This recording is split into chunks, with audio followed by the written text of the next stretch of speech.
Volume 62, The Transcendental Beings, 2. Muyang's command was simple yet difficult at the same time. Unite the humanity and have them go against the demon kings. Bei Sungmin thought about how to do that over and over. Would the entire humanity unite because of a single dragon lord? He was pessimistic. Of course they would at least gather. However, it was difficult to think that the entire humanity would come. Muyang's command was absolute. At least it was so to Bei Sungmin. Among all of his underlings, Bei Sungmin was the most loyal one of them all.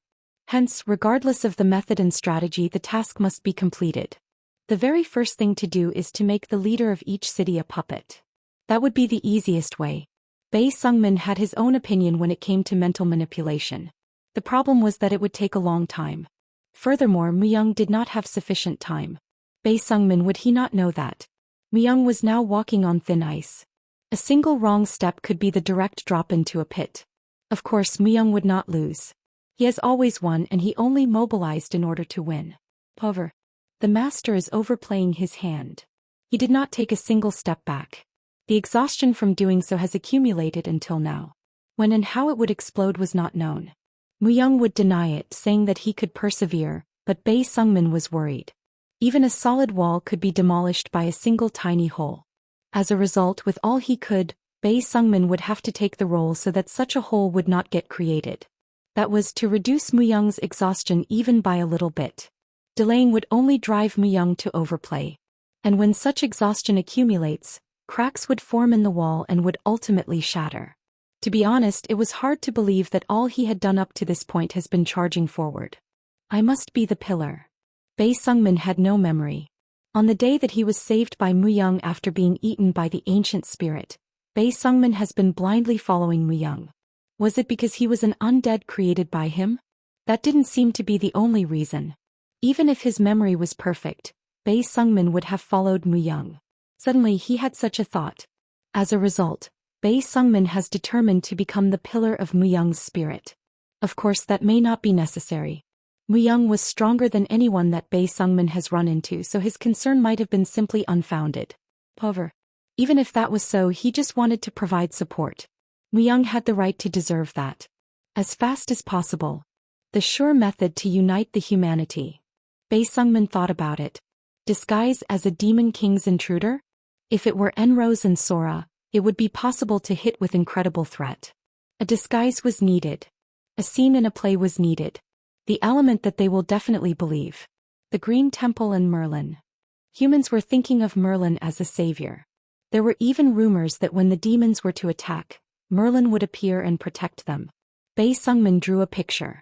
First, Enrose and Sora. A strong demon tribe would launch an attack. At the critical moment, Merlin, the Grand Sorcerer, would appear to wield his power and defeat them. Then with Hansung, the Dragon Lord, would lead the humanity together. The pieces did fit. The ripple effect would be beyond imagination if and only if it could be proven that it was the real Merlin. However, it wasn't possible to bring Merlin out of the Green Temple. Need someone who would play the role of Merlin. A play. Fortunately, there was one who was perfect for the role. Oscar, the Merlin's apprentice. There was definitely someone like that inside Muyang's territory. Who, me? Oscar had a lost expression on his face. Play Merlin. Certainly, he had learned the real magic under Merlin's guidance. However, it was for a very short period of time. He had run off due to boredom. His skills have improved a lot during the time that he has been living in the territory, but play Merlin. However, he could not readily reject the idea. The entity before him. Bei Sungmin, the Elder Lich, was like the assassin of death. In fact, there was more who feared Bei Sungmin more than Muyang. The perfect work, the quick action in taking care of business, that was to say, even by grinding down the individuals. Although Muyang ruled the territory, it was Bei Sungmin who had the complete control of the whip on the laborers. Gulp. You're the right person who knows and imitate Merlin. I'll support you, so no reason to be overly concerned. That is like scheming the entire humanity, no? Would I be able to take on such an important task? You're the only one. It was a silent pressure. Refusal? That couldn't happen. Even Oscar knew him. That he could be turned into an undead himself. Damn it. The reason for Oscar to have run off from Merlin was because the lessons were boring. To live freely was what Oscar was after. However, after meeting Muyang in the demon world, such a dream had been completely destroyed. If you are successful, I'll anoint you with a title with my authority. Is that true? My lord has given me all the authorities, including human resources. Oscar's eyes opened wide. Muyang's territory grew bigger by the day. The population was reaching 2 million, after having passed 1 million. How the foreign tribes and goblins kept coming in droves was a mystery. The dwarfs and the elves and even the dwarfs were hoping to move all together while the orcs were trying all that they could to enter. Certainly, the current situation called for someone with a title to manage them. And such individuals would receive special benefits. They could live like a king if management and human resources authorities were given to them.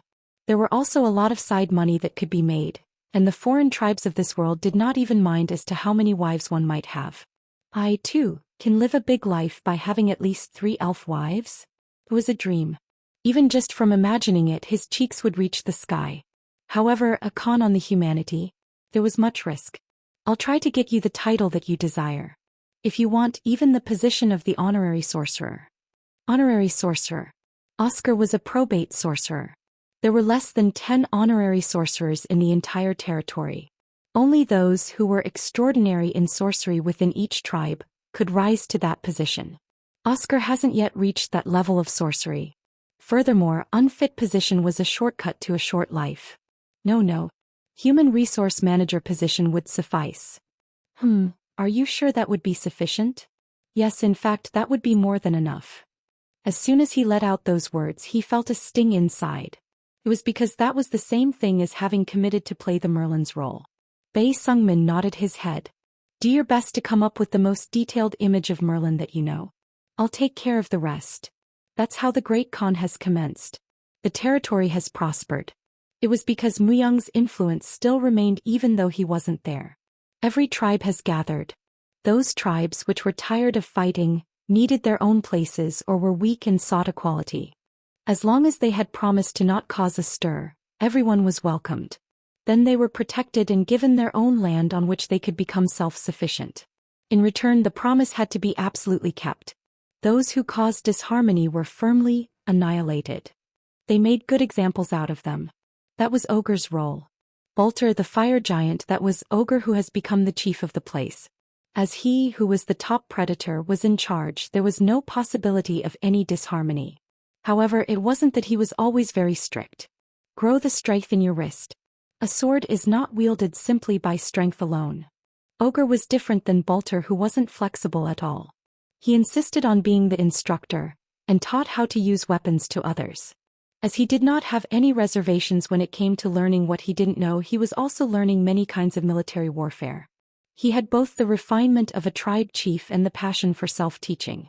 And he did not hesitate to transfer those techniques to others either. As a result, all sorts of tribes approached Ogre to be taught by him. That number has already passed 1,000. The harmonization of other tribes. The understanding that such was possible was realized by watching Muyang. Someone thought about it, but none put it into action. The incredibly strong demon tribes. How could they who fought each other for survival create harmony? Even if they were to come together, disharmony was expected. However, Muyang was a strong leader. Muyang's underlings weren't pushovers either. There were many who put their lives on Muyang's words alone. Furthermore, Ogre considered Muyang to be a true friend. He wanted to emulate Muyang. Even the bolters need to be changed. It isn't possible to survive alone. Ogre took the lead in that. He had the critical role of teaching them and bringing them to understanding. The demon tribes were hunting indiscriminately. Recently, the number of immigrants who wanted to enter the territory has grown exponentially. The problem was that the number was growing greatly by the day. It was because the demon tribes and demon gods were moving in earnest. As if they had grudges against every tribe, but the demon tribes, they were killing everyone. Many have lost their homes trying to avoid him. Even the bolters could not escape from that influence. Ogre has been recently feeling very strongly that unless powers were combined, there would be no hope. Sir Ogre. It was then. Bei Sungmin came to pay him a visit. Ogre stopped in his tracks. Enough, we will have a short break. 1,000 students nodded their heads. You've returned. I've heard the news. So what brought you here? There was no way that Bei Sungmin would pay him a visit for no reason. Communication was possible. It was a fortunate thing for Bei Sungmin. There was a message from the master. Bei Sungmin would speak informally even to Taken, but only to Ogre he kept his formality. Ogre is a friend of Muyang. Friends are on an equal plane. Therefore Ogre too wasn't someone that Bei Sungmin could speak informally to. A message? That's new. The master would like to see you join the war. Join the war. Please lead everyone who can possibly be mobilized and start a war throughout the territory with every tribe other than the demon tribes. All bolters along with my students? Yes, he wants you to conquer them by absorbing those who lose. Ogre swoop his chin. An earnest prelude to a great war. That was what Bei Sungmin was talking about. The true conquering war, by Muyang has begun. The request was for Ogre to start that. This was a very dangerous proposal. After conquering many areas with his troops, there might not be a good solution should Ogre develop a different idea. It was possible as trust was there as the very fundamental prerequisite. After having increased the territory, wasn't a good justification needed for a war? It would be freedom from every control.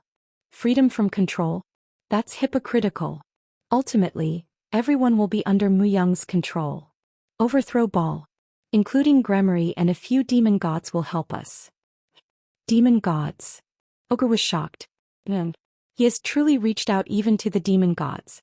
If only Ball could be overthrown, if that possibility existed, there were many who would accept another control.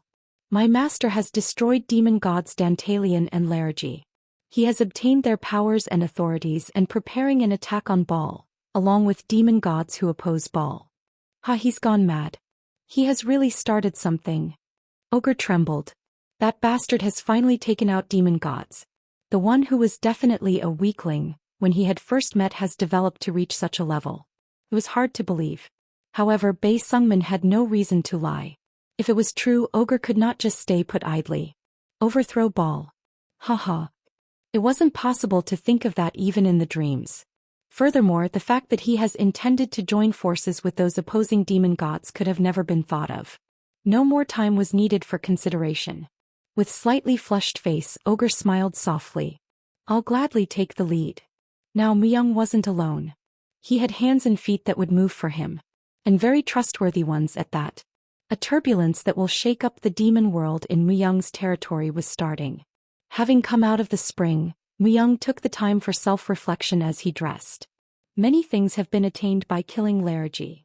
More had been harvested than expected. Unlike having taken little bit of divinity and memory from Dantalion, Largy left an enormous number of gifts. First of all, Muyang looked over his titles. The Demon God Hunter. Title - Demon God Hunter. All stats plus 60. Increase by 30 each time a demon god is extinguished. Evolutionary title. It was much better than the Rejector, all stats plus 20. The one that was held previously. It would not be too much to call it the ultimate title. It seemed that 60 has been allotted since both Dantalion and Largy were hunted. In other words, with each victory, Muyang would become exponentially stronger. Justice Enforcement, King Slayer. They were the supporting capabilities in terms of proving that winning was the only meaning of Muyang's existence. Furthermore, they were the ones that leveled up, due to the effects of Muyang's victories. Effects of victory - Sword God / Sword Ghost Strength. You become a Sword God or a Sword Ghost. Star of Essence, S+++, all stats plus 50. King Slayer, S+++. Wisdom and Intelligence plus 50 mantra effect. Ruler of Flames, S++. All pure capabilities plus 40. Death Lord, S. Power of Death plus 50. Strengthen undead based on the level of Art of Death. 0.1% per 4, 12.5% on the basis of 500. Dragon Slayer, A++. Wisdom Intelligence plus 15. Dragon's Natural Enemy, A+, 10 Strength Increase. Ruler of Dakibis, Gremory's Anguish, S. All stats plus 15. Victor of Demons, A. Increase the power of death that rules the deceased and devil powers by 10. Soulmate B+. When spirit assimilates with undead, the affected undead's capability increases by little. Murloc's Descendant B+. Growth of Murlocs quickens. Fairy's Blessing B. Fairies feel closeness. Dwarf's Sworn Friend B. Dwarfs feel closer. Devil Hunter, B++, raises the probability of getting crystallization by hunting demons. Dash sum of 14 victories effects. All stats plus 65, pure capabilities plus 40. Intelligence plus 55, wisdom plus 55, power of death plus 60, strength plus 10. Two things have changed in big fashion. The Star of Essence and Grimoire's Anguish. Looks like the change took place by obtaining the Guide's Star and earning the recognition from Grimoire. If it was a random reward, then it was random. However, those random things were among the strongest weapons that Muyang had. That was, he attempted to gain all the powers he could, and in fact he has succeeded. When all those weapons and the abilities of the skills were added up, then no one would even come close to Muyang when it came to capability. Muyang rotated the dial further on his status viewer and examined the remaining ones. Occupational effect dash, Death Lord, Lord class, Kingslayer, Lord class, Great Angel, Lord class. Capabilities dashed strength 1059, 585 plus 474. Agility 827, 398 plus 429. Stamina 816, 401 plus 415. Intelligence 850, 385 plus 465.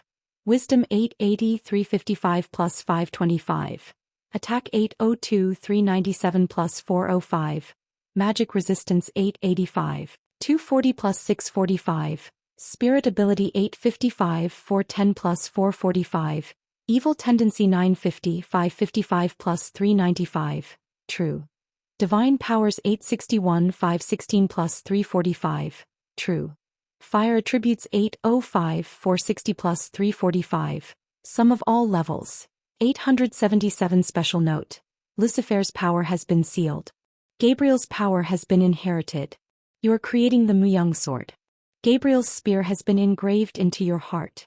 Power of divinity has been inherited. Weapons currently using and wearing, Anguish, all stats plus 15, strength plus 75, intelligence plus 45, fighting aura plus 30. 3 of 12 archery sets, all stats plus 30, magic resistance plus 140, power of death plus 40, agility plus 50. Immortal King's breastplate, strength plus 15, attack plus 30, stamina plus 50, magic resistance plus 80. Hermes's boots, agility plus 30, wisdom propensity equals 50. Skull accessory, strength plus 19, agility plus 4. Night King's greaves, all stats plus 40, loyalty. Wilderness set, magic resistance plus 80, intelligence wisdom plus 20. Starlight, star of the absolute, all stats plus 20. It might look messy because so many things have been attained, but the important thing was the increase in the capabilities. The sum of the levels in the 800s. Muyang was walking on a path of which no one in the history of mankind has ever dreamed of. Especially, what he has shown the most increases were in the areas of divinity and evil tendency. The power has been greatly increased after absorbing the divinity of Larigi. And taking his and Dantalian's divinity has pushed up the evil tendency. A 4-digit strength level has been reached. Wow, 1049. Although he thought that an increase has been observed, he did not feel it personality as he has yet to use the power. Muyang wanted to dig deeper into the exact explanation of divine power. Divine power. The user's base stats, strength, increases by 1.5 folds. It was the incredible authority that could increase the base stats for strength by 1.5 folds. It wasn't a simple 1.5 fold. The more the base stats increased, the more its boost increased. There was no skill that increases base stats by multiples. It was possible only by authority. It was the moment that the awesome power of Larigi was being understood. Still not sufficient. However, it was insufficient. Defeating Larigi was a fluke. He had barely defeated him by draining his power with heavenly interventions, and at the end taking several gambles. Had there been even a single failure, it would have been Muyang who had faced a defeat. In his current condition, going against low-level demon gods would be possible, but facing the demon gods in the high echelon would be impossible. He needed to hunt other demon gods and grow stronger by absorbing their powers and authorities. In order to do that, Grimoire is needed. Grimoire was the leader of the resistance. As a unique female demon god, she received the support of the remaining 4 demon gods for being an excellent defender. Muramuru, Porneus, Citri, Asmodai. If all of their powers were combined, It wouldn't be impossible to bring Muyang's ideas to reality. The problem was, would they concur with Gremory's proposal? The chance of disagreeing will be high. No matter how long those demons have been following Gremory, the demon race held the unique arrogance of the demon race. Join forces? There was no way that they would accept mutually assisting of one another as equals. The opinion of the opposition has always been, let those races that will become slaves live, to begin with, but never, let's treat them equally. However, they must come to understand the reality. From here on, Muyang's position was critical. The potential of I, the being. The memory of Dantalion, the divinity of Largy. And the powers of Gabriel and Lucifer which Muyang had. The Muyang sword that reached the 51st level. And Ars Nova on top of that. Furthermore, the fact that Muyang was a human. Muyang had countless weapons. If he was to earn the trust of Gremory, then it would be equivalent to like having donned several wings. This is important from this moment on. Form an alliance with Gremory. He had finally jumped over a hurdle. A strategy must be well formed. Even if he was to earn the agreement from the demons, it still wouldn't be that he had the agreements from other transcendental beings. It would require too much time to pay them visits in person. By commissioning a number of trusted lieutenants, he would have them to come to him. And Muyang had one person whom he thought could be that trusted lieutenant. The Dragon King Hansung. He is the right man. If he had the trusts of the Dragon Kings, attracting the transcendental beings would be easier for him too. The owner of all mountains, the king of all dragons, the child of the moon. It was told that every one of them had the power to oppose the demons. Under certain circumstances, they were even stronger than the demons, such that even the demons couldn't encroach on their territories. In fact, Muyang has never seen them. Therefore, the Dragon King Hansung should be the best person as he knew them well. Seraphina and Pendragon must know how to find him. Muyang did not forget those two. Seraphina, who was a cult interrogator, had relationships with Hansung since young, and Pendragon, who became a Seraphina's knight, was Hansung's apprentice. If it was those two, they would certainly know how to locate Hansung. Bring in the people too.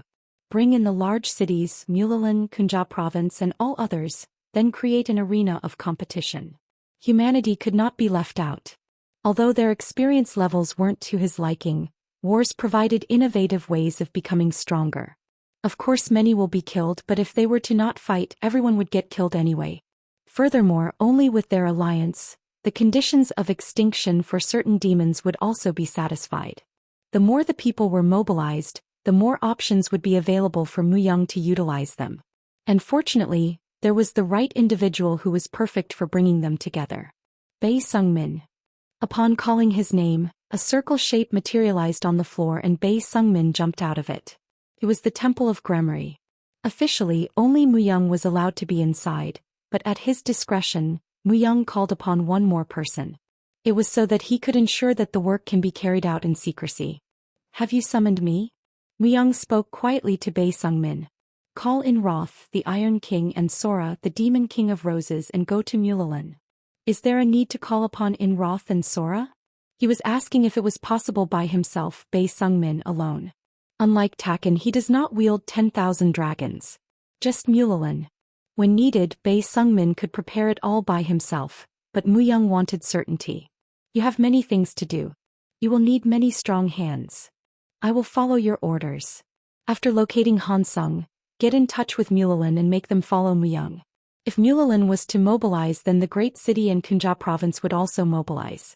And if the three largest cities of humanity were to mobilize, everyone would have to come together. Certainly, it was necessary to minimize any chance of Muyang or Bei Sungmin from being exposed during that process. At any rate, Muyang had a precedence of attacking them in the past. It was to raise their alertness, but it was best to eliminate any potential for provoking their rage. It would be sufficient for only Hansung and Gremory to be visible to others. Muyang needed to manipulate them in the shadows and set inescapable traps for the enemy. The intermediate contact point will be my territory. You have to work as fast as possible. I will make full use of my abilities. It meant that he would use the abilities which were related to death, in gathering the humanity together.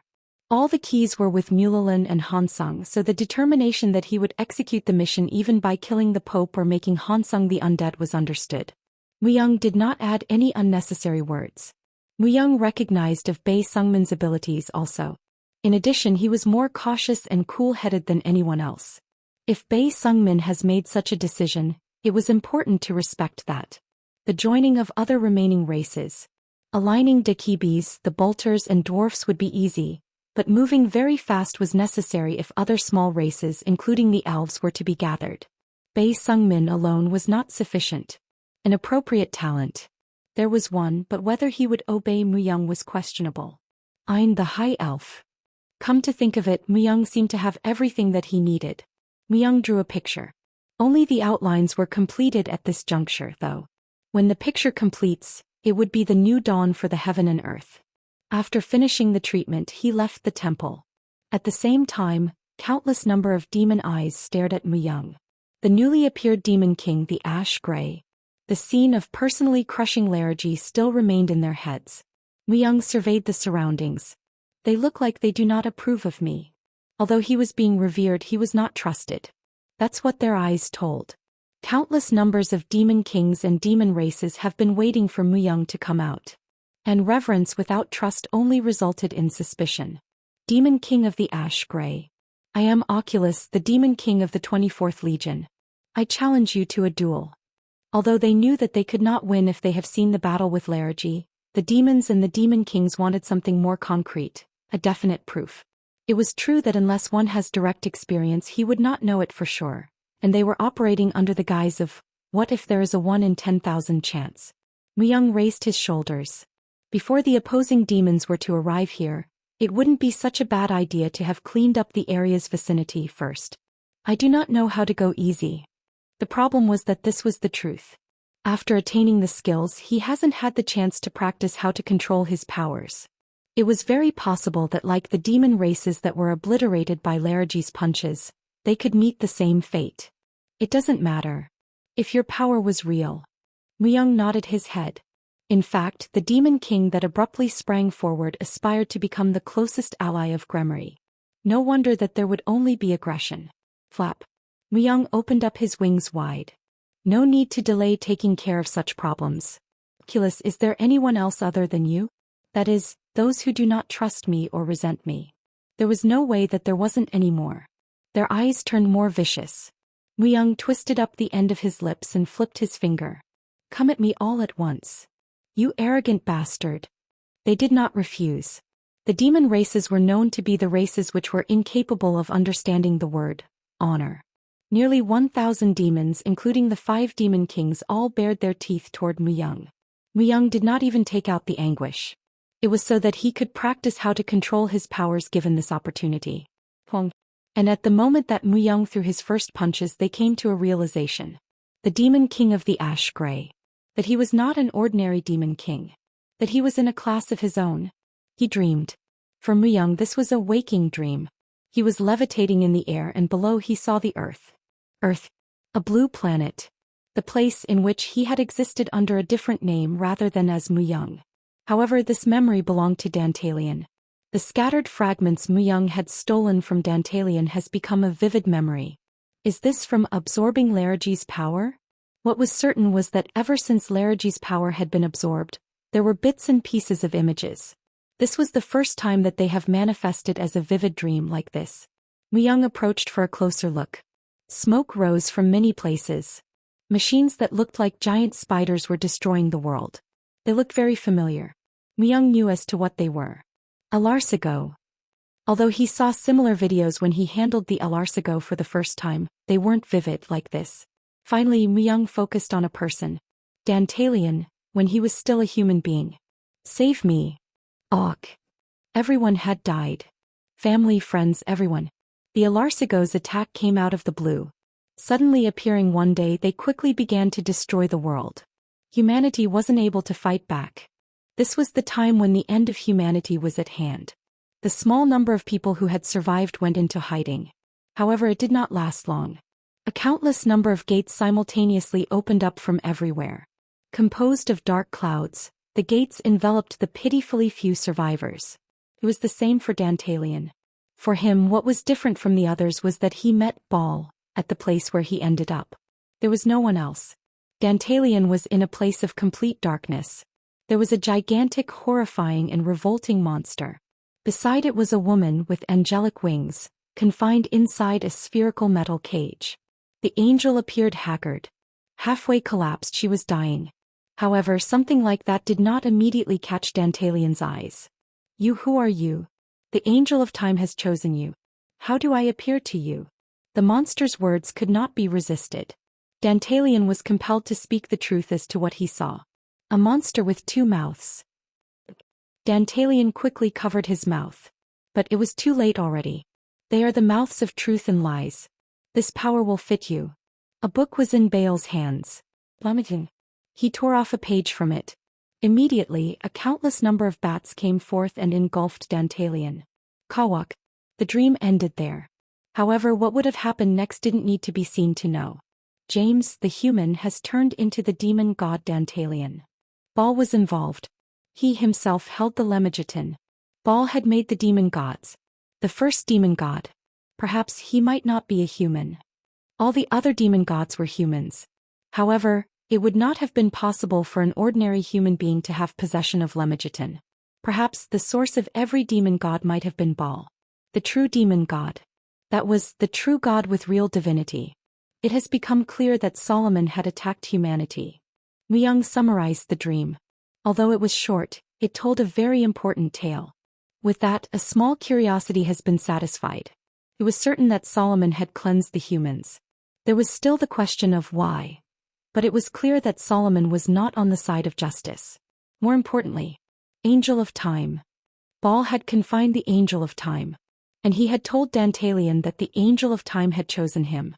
There was some kind of qualification to becoming a demon god. A memory that provides more in-depth information is needed. Baal and Solomon. They were the two main characters. A complete memory was needed in order to know beyond that.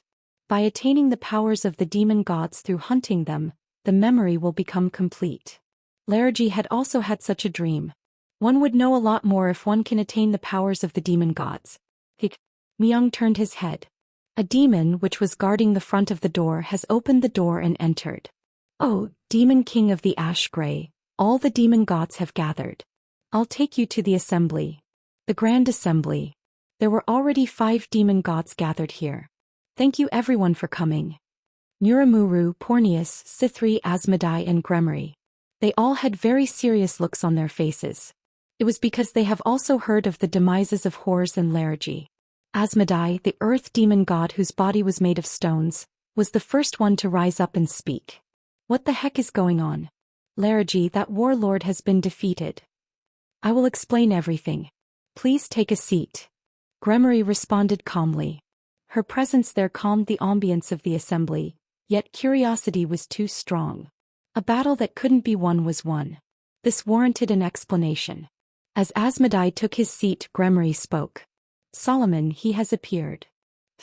Solomon. Wasn't it that he wasn't able to return to the demon world? There was a commotion. It was inevitable. The Solomon who caused the demon gods to gnash their teeth.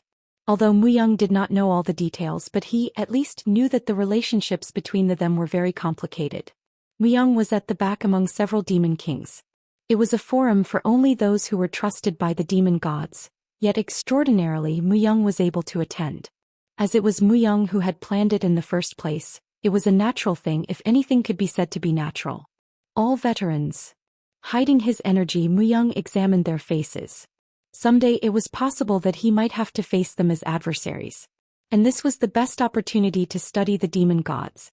There was definitely a difference between learning through Dantalian's dreams and through direct personal encounters. Furthermore, the energies of the 4 demon gods were not ordinary either. If he was to simply compare their divinity only, they would be similar to Larigi's. They indeed looked like the ones who have endured the coalition faction's persistent assaults. The cunning eyes. As they weren't hiding their own energies, their auras were sharp. It appeared obvious even without engaging them. Such individuals were neglecting the challenging times that Gremory was facing. Of course, it probably wasn't easy for them to mobilize. However, they did not help Gremory from Larigi's threats. They haphazardly gathered only after verifying the demises of Horus and Larigi. Most likely they probably thought that it would be tough for Gremory to withstand it. Possibly they were monitoring the coalition faction's side and were looking for the right time. The wind has changed directions. They probably gathered thinking that way. Their movements were quick. Everyone gathered within only about 10 days. In other words, they weren't to be completely trusted. Even Gremory probably also knew that too well. She wasn't expecting their help in the first place anyway. They seemed really curious. They were sensing that Gremory must have something with which she ended the battles with Larrigi and Hors.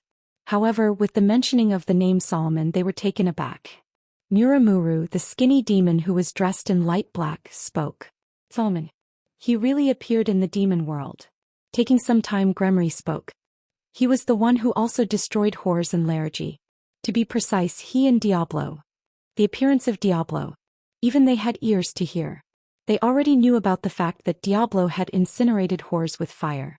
But they didn't realize that Solomon was involved in the shadows. Was it Solomon who was the involved third party?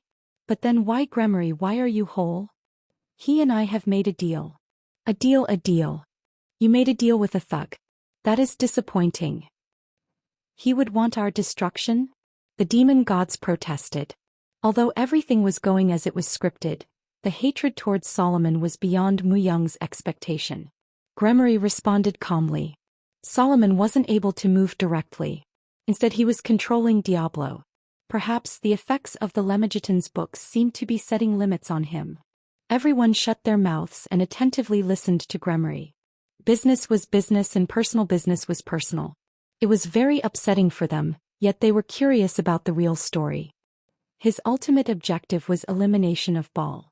He said that he would step down once the one who stole the Book of Lemagitan was punished. Simply put, he would only attack the coalition faction. Those who believed in Baal were the coalition faction. Gremory's faction was those who came out against his position. Naturally, they did not have many reasons to oppose to Baal's elimination. Muramuru asked again. So Hors and Larrigi were eliminated? And hoped that we would join. That's right. However, afterwards, I don't think he would leave us alone. Wasn't there already a precedent? By precedent, it meant the erasing of the humanity from the face of the earth. Gremory closed her eyes briefly. He had conditions. Not to leave the demon world. Not to increase the population of demons. Everyone was again silent. It was the first time that Muyang has heard about this, yet this would not be believed to be a lie.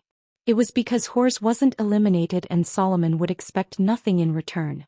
Even if I didn't propose it first, the plan had been to stir up the anti-coalition faction. It seemed that Gremory has been planning exactly the same thing as what Muyang had proposed. Would she have said the same words here even without Muyang's presence? All that Muyang did was that he has added the concept of uniting every tribe. Certainly it was more complex. He kept himself on his toes. Gremory knew much more. If he was to be swept away by Gremory, he would lose his leadership. Intelligence was Muyang's power. However, it wasn't at that moment. Dantalian's memory has been becoming perfect little by little. By taking in more of the demon god's powers, the ability to recall the memory would become more complete. It felt like that he would reach that truth after eliminating few demon gods and absorbing their powers. The scattered memory of Dantalian was becoming more vivid after absorbing the divinity of Larrigi. Would it be accepted? The truth would come out in the process of working things out. Muyang's immediate interest was on their choice. It would be very degrading if what Gremory was saying was the truth. In an ordinary situation, not accepting it would be normal. If it is that, it doesn't seem too bad. If there is a definite trust with respect to the deal. The opposite was the result. Muyang couldn't help but cringe in response to this part. Despite the fact that it was a very degrading deal, their attitude was that they would accept the terms. Even though a common enemy, it appeared that the natural fear of Solomon seemed to be lingering on, or the memory of their enemy when they were humans has not been erased. Unlike the coalition faction, the anti-coalition faction's principle was that it didn't matter even if they remained in the demon world. There is a being that has his trust. Gremory turned her attention.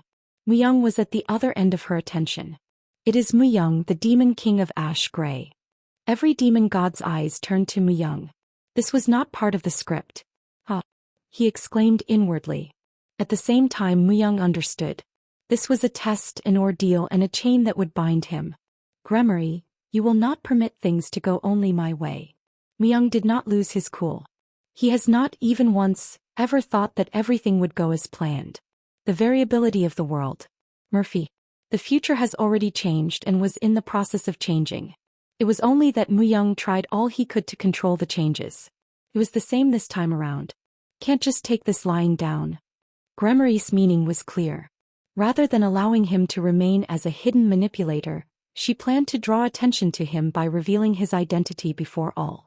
By making them think about the implications of being a Solomon's underling, the objective was, in fact, to prevent Mu-young from acting beyond his authority. At the same time keep Mu-young within her influence, so Mu-young's abilities could be fully exploited. If Mu-young failed to come up with a viable solution for the situation she just put him in, Gremory would mock him. She might have already prepared a response just for such a case.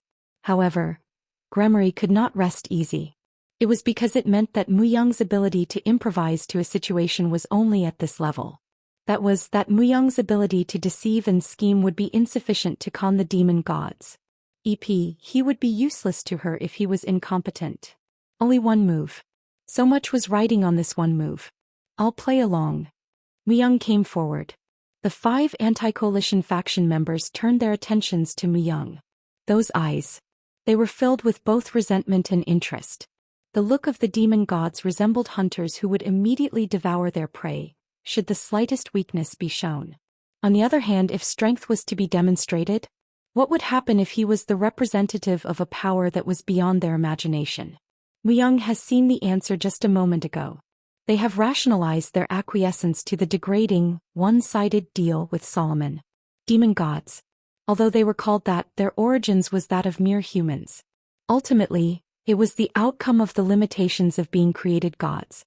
Weak to the strong and strong to the weak. There was only one conclusion. Do not show weaknesses. If he was to play along, do a good job of it. Glad to meet you. I'm Mu-young. The tone and posture.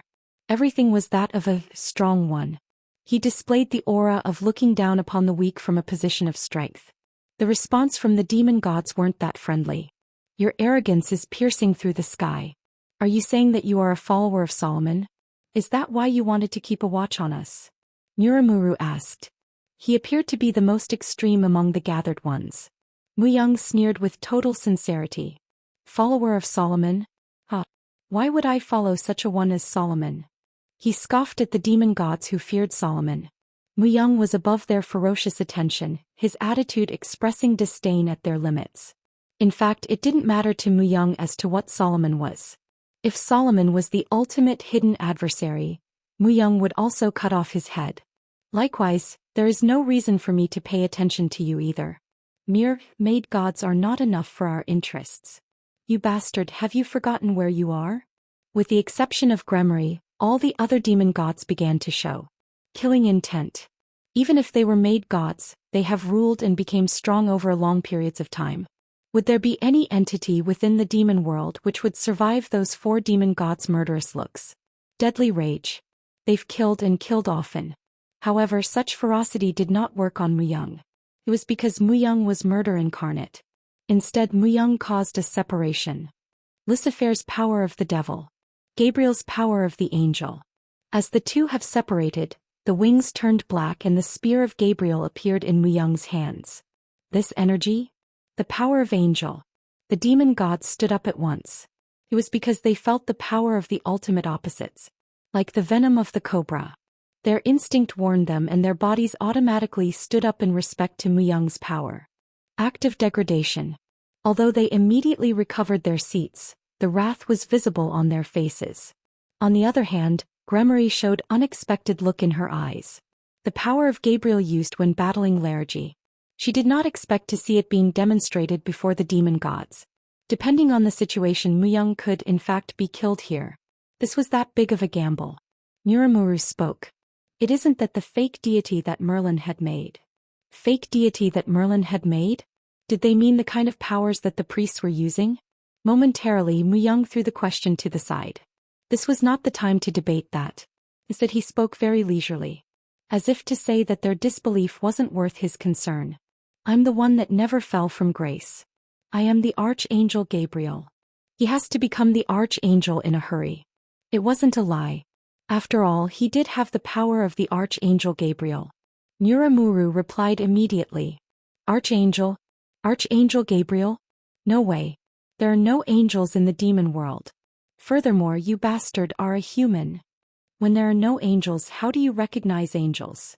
Myung hit back. They claimed that there were no angels in the demon world. However, if there were truly no angels, how could they recognize an angel? Myung recalled the dream.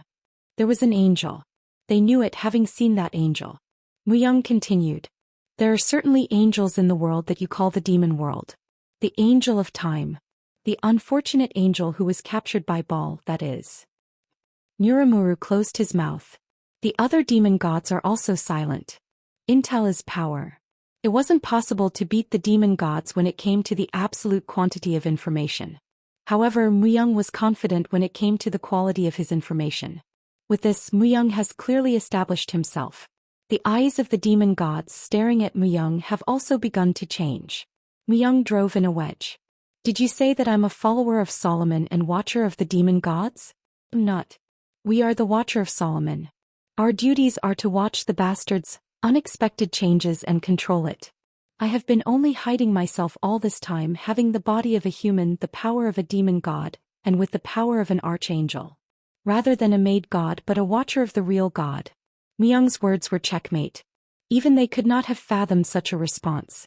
However, there were more than one hidden thorn in Myung's words. Did you say? Nuramuru asked with seriousness. Myung's claim. If Myung was the real Archangel Gabriel, then there were others. Angels. Or archangels. The angel of time that Baal has captured. Polina, too, had the divinity of an archangel. Furthermore, despite having performed miracles, Polina was killed in the end. If archangels have come down into the demon world, it would be an emergency situation for the demon gods. It was certain that Baal would never reveal this situation. They bought it halfway. Even Gremory's eyes were trembling. She too seemed to be confused. That was because Myung's words carried too much information to be coming from a simple human. Mixing lies with truths in the cleverest way. Dantalian. Furthermore, Myung had Dantalian's memory. Wasn't causing confusion with lies and truths the skill of Dantalian. It is as you are guessing. As I'm the only one who did not fall from grace, I have revealed myself. Have you become Gremory's demon king in order to watch Solomon? Oh, Ash Grey. Nuramuru said with a sharp sparkle in his eyes. Not all the questions have been answered. The demon king of Ash Grey. The great monarch who leads hundreds of thousands of troops. Myung was seated at the same table as him. If he was truly an archangel and surveillance was the objective, then his coming has been too loud. However, this situation has already turned toward Myung. The wind was blowing in Myung's way. Solomon and Gremory had made contact. My coming here was a necessity. Furthermore, Solomon wants to eliminate Baal, and we also want this war to be over quickly. I was given the authority to end this war quickly. To end the war quickly? Poos. The table has rotted into dust. It was because Nuramuru was tightly holding on to the table. He was nervous. Nuramuru was one of the 72 high demon gods. He wasn't alone. Everyone was having trouble adapting to this sudden change. It was like they were being blown away by the winds of a hurricane. They were revered with every form of fear and respect, but because of that they could not deal with changes. Nuramuru spoke arduously. This place is not the world of true meaning. The angel of time only came due to special circumstances. How did an angel come into Solomon's world? A change has come. Myung was reticent. A change.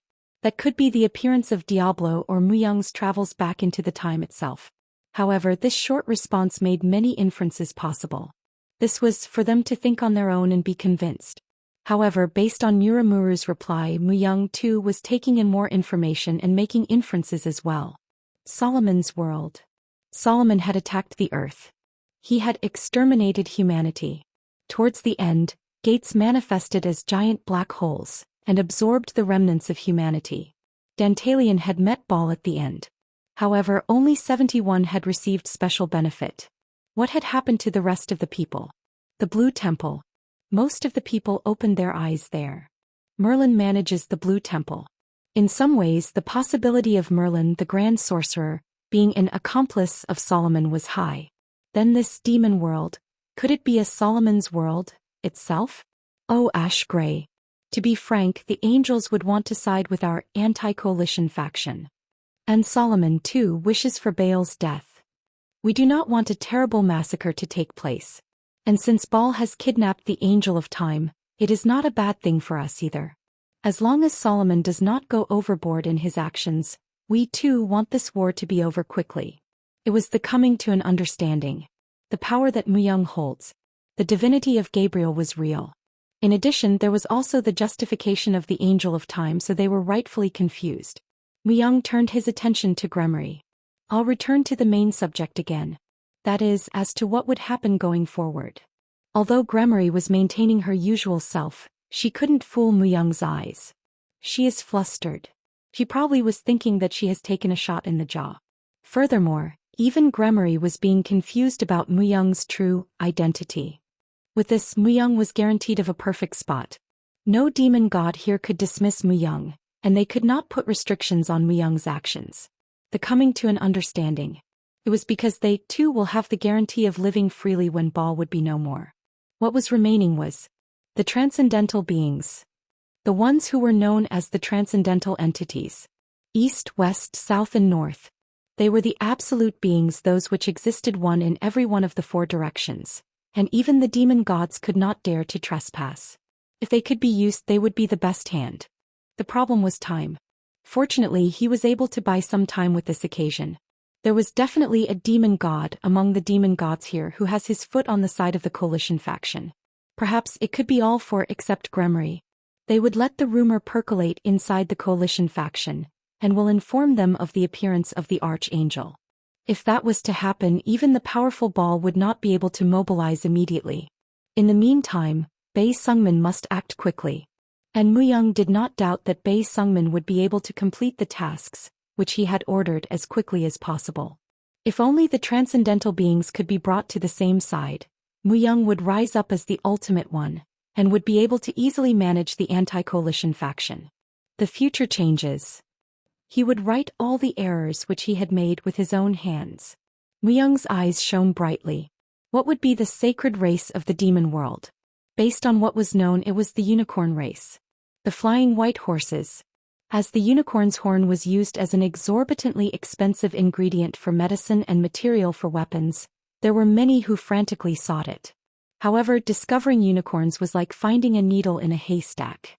It was because not only were there a very limited number of unicorns, they also had special abilities like hiding and remove presence. Furthermore, they were said to be so quick that it was nearly impossible to see them with your eyes. The saying that it would be safe to travel inside the demon world after catching a single unicorn had basis in fact. However, there was a truth that wasn't known by most. When in a group, the unicorns could create a separate space on their own. There they lived and inhabited this special space as a group. However, most of the unicorns that gathered in a group were females. As a result, when they were in heat, they would leave the space in search for a male. Nehai. Would a dreamland be like this? Two gently rolling verdant hills. A rainbow was over and in between the two hills. Only the unicorns lived where there was a flowing spring and wide, open grasslands. A black horse was there that especially caught attention. Although it had a horn and wings like the others, it was a being that had different characteristics from a unicorn. The magical power that was felt from it proved it was a being that was a monster of the highest rank. The Hell Horse. It was originally Kingslayer's favorite horse. And it was also a present given to Muyang by Kingslayer. However, after having met the unicorns, it left Muyang and came to this space where the unicorns lived in a group. And in here the Hell Horse was living happily. Neighing. Neighing. As if displaying their charms, the unicorns gathered around the Hell Horse. The Hell Horse was a king around here. The hundreds of unicorns were all females, and as if they were captivated, they all followed the Hell Horse. Certainly it was not an ordinary event. The number of Hell Horse's foals has already surpassed 10. For the most part, the foals of the Hell Horse were black, yet their horns remained white. Furthermore, sired with enormous powers, they were growing rapidly. To receive the seed of the Hell Horse, the unicorns tried their hardest, offering up food as they saw fit, and they tried to captivate the Hell Horse with all their flirtatiousness. Neighing. The hell horse trotted heroically. As if the parting of the Red Sea was being recreated, the unicorns gave way. The hell horse stopped at a large boulder, where there were many rare medicinal herbs all around it. 1,000-year-old mandragora, a rainbow plant that has been exposed to the moonlight for a long time, the king's flower that was known to grow by absorbing an entire forest's life force, and others. The unicorns were also known to search for these precious medicinal herbs to offer to a prospective mate. These were the legendary medicinal herbs that would increase the magical powers from just by consumption. As the hell horse was eating such herbs every day, it grew stronger each day. Even its symbol of malehood in the center did not show any signs of withering at all. The hell horse tilted its head just after it put a mandragora in its mouth. It was because something was slithering among the medicinal herbs. "You can't eat this much." Woo-hee-hee. Even talked. The hell horse soon realized what it was. The almost transparent fairy. Upon seeing the playful face and the sting mark, the hell horse could think of only one being. Wee. Why is the fairy who should have been following Mu-young around in the unicorn's space? Thup, thup. The hell horse tapped on Wu-hee's head with his chin. Even if it was a fairy, it was possible for a being at the level of the hell horse to provoke it as it pleased. Let me sleep for another 5 more minutes, Mom. Tuck, tuck. A beautiful one sleeps a lot. Wu-hee needs to sleep some more. Tuck, tuck. What the heck? Who the hell is it? Aggrieved, Wu-hee opened her eyes. Immediately, the face of the hell horse covered the entire vision of Wu-hee. Gah. What? You are that black horse. Since the name hell horse did not come to her mind, she just called it a black horse. However, she clearly remembered it. Nei-hying. Straightening out its mane, the hell horse raised its head high. As if to say, who else could be the hell horse, other than him? Then is my dear husband here too? Wu-hee wants to see my dear hubby. The hell horse shook his head. This was the world and space for the unicorns. Mu-young was not here. On the other hand, he was curious as to how Wu-hee had entered this space. How did I get in here? That was... Wu-hee lowered her head. Then she began to cry. Wait, I was chased by the wyverns. All that Wu-hee did was entered where my dear husband's scent was. Then I entered a strange cave. Sniffle. In other words, she came to this place by following Mu-young's scent. Even dogs would not have such sense of smell, so it could be looked on as a great feat. Wu-hee blew her nose at the king's flower, the flower of flowers. The flower that had an entire forest's life force was now coated with Wu-hee's nasal mucus. Really, my dear husband is not here? Nodded. Why is he not here? Black horse. You are my dear husband's horse, right? Nei-hying. The hell horse raised its head even taller. Being called Mu-young's horse did not sit well with him, it seemed. He was the king around here. Why would a king be underneath someone else? Then do you know where my dear husband is? Black horse. Wu-hee needs to go to my dear husband quickly. The hell horse shook his head again. It was possible to find out if he wanted to, but to do so he needed to exit out of this space. Wu-hee became deflated again. I have to go to my dear husband. If not, my dear husband could be in danger. Nei-hying. Only then the hell horse showed some curiosity. At any rate, the King Slayer said to diligently assist Mu-young. However, as a matter of fact, even without his aid, that monster-like jerk would live as he pleased. As he became stronger each day, he should be able to even capture the demon gods. However, Wu-hee's concern was sincere. Finally getting up from the place, Wu-hee lowered her shoulders. Diablo was said to be a very dangerous demon god. Wu-hee's mom said so. Wu-hee's mom is the queen of the fairies? So, she knows a lot that even Wu-hee doesn't know. The hell horse patiently kept his cool. It was an unspoken gesture, instructing her to continue to explain. So, you know what? It was strange that Diablo has been summoned. Diablo is a god that should not exist in the first place. So, unless he is destroyed as soon as possible, something called the end of the world will come. The end of the world. They were the words that signified the destruction of the world. The hell horse flared his nostrils. It did not have much to do with him. Whether the demon world was to be destroyed or not, all that he needed was to continue to live comfortably with all the unicorns. Without Wu-hee and the one who summoned Diablo, it was said that my dear husband would not be able to defeat him. But Wu-hee's dad also said something different. The most important issue was the Masters of Darkness. The reason for Diablo's ability to maintain himself was because he had eaten the Masters of Darkness or something. The Masters of Darkness. Kingslayer was one of them. The true master of the Hell Horse. He was one of the Masters of Darkness who had drowned in the darkness. Would Diablo even consider Kingslayer as a prey? However, Kingslayer was strong. Even the true gods could not provoke Kingslayer. The Hell Horse knew that very well. So, the Masters of Darkness. It was said that there will be someone who will offer them up. If the darkness collapses with Diablo eating up the Masters of Darkness, there will be confusion in all dimensions? Well, he doesn't understand it well, but I guess it would lead to a disaster. The darkness was the final stop for the gods that could not become gods. Solomon kept several of such beings based on contracts. Even Kingslayer was one of them. The Hell Horse stiffened up for a minute. Muyang was someone he thought wouldn't die even if he was killed. However, Kingslayer was unexpectedly weak. Even though his power was nearly equivalent to the ordinary gods, he did have an experience of having fallen down into the darkness with despair.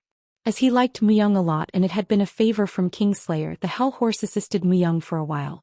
In fact, the Hell Horse's concern was over Kingslayer, rather than Muyang. So, he has to go find my dear husband. Black Horse. He will be moving again. Goodbye. He did not even ask for help. She had the sense of responsibility to carry it out on her own. He wasn't that kind of a fairy to begin with. She had optimized skills in the areas of cunning and scheming, so that she could spend her time in comfort. That was her trait that even the Hell Horse knew, despite having spent only a few moments with her. Nei Heihing. The Hell Horse stepped in front of Wuhi's way. Oh, Black Horse, do you mean to tell me I can ride you? Nei Hing. The Hell Horse loudly released air through its nostrils. Then, moved by that action, Wuhi began to tear up. Although she did not make it explicit, it must have been very hard on her for a long time. Thank you, Black Horse. We got on the back of the Hell Horse. Nei Hing. Nei Heihing. And as they were about to leave the space, hundreds of unicorns followed behind. Even the Hell Horse's matured foals begged to follow him. They too have sensed the aura of something important between the two. After a pause and consideration, the Hell Horse decided to mobilize in large number by leaving behind only the minimal number of them for the purpose of protecting this space and the children. It was the end of the dream-like moment in time that the Hell Horse had enjoyed. The earth tore itself, titanic fissures and rents appearing in a frenzy. The heavens reverberated as if titanic invisible beings were warring on each other. The great waves came, vast mountains of water, sweeping clean all before them. The forbidden magics were unleashed, warping the very fabric of space itself. The monsters that surrounded the castle died instantly. The monsters screamed as they ran off, and even the demon kings fled. A man wearing an old cape appeared at the top of the castle wall. I am Merlin, your protector and guide. Everyone in the big city had their eyes fixed on the man. There were easily over 1 million eyes. It's Merlin. Merlin, the grand sorcerer. Everyone knelt down on their knees in awe. And Oscar, the man who was wearing the face of Merlin, nervously swallowed his saliva. Well, Bei Sungmin would take care of the rest himself, I'm sure. The scenario that Bei Sungmin had developed was playing out very well. Mulalin was in the middle of a celebration. There were all sorts of events going on in the streets. Magic devices and weapons with miraculous powers, which were the stuff of legends, were on full display for everyone to see. The white owls were flying in the air, and the priests drew on the powers of gods to make a spectacle, a celebration of fireworks. It was historic. No masters of Mulalin in any other times have ever celebrated in such a scale. Everyone's face lit up happily. They played, forgetting all of their worries. Wow, so delicious. How could an apple pack such sweetness? Bei Suzy had a happy smile after having bitten off a piece of a red apple. Quan Wang was next to her. Quan Wang sighed repetitiously. Should concentrate more on the training. This is celebration. If one does not enjoy it voluntarily, how can there be progress? Only if you couldn't speak. There's a Pierrot. Hi, please make me a balloon too. Phew. Bei Suzy ran after the Pierrot like a happy child. Of course, it was true that she was a child, but for Quan Wang, who wanted to teach her everything, it was somewhat deflating. Well, I guess she has already surpassed me. The speed with which Bei Suzy moved up in strength was beyond one's imagination. Quan Wang has never seen such a human.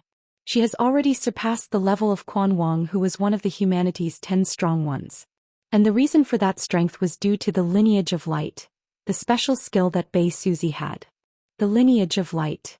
By utilizing the skill that appropriately calibrated everything, Bei Suzy has become capable of all things. So it is good. Her spirit is high again. Bei Suzy had been feeling deflated after having met Mu Yang and Bei Sungmin. She was also angry because Quan Wang took her away without consent. As a result, she has been focused only on training as if she had no other choice. So it was good to see her feel happy again for the first time in a long while. It would start slowly. After some time has passed, Quan Wang went out to the square. There were already a countless number of people in the square. Everyone wanted to hear the Pope speak. To be exact, it would be the words of the God's vessel, which the Pope would be relaying. Mulalin was taken over by the God's vessel. She was the most likely one to have commissioned this celebration as well. They must be after something. Quan Wang has years of experience. He did not think that such a celebration could have been planned overnight. There must be something behind this celebration. Ta-ta-ta-ta. The trumpets blew. The Pope. Long live the Pope. Everyone raised their hands. The Pope has come. And as always, there was Hyacinth, the God's vessel. Hyacinth, the vessel of God.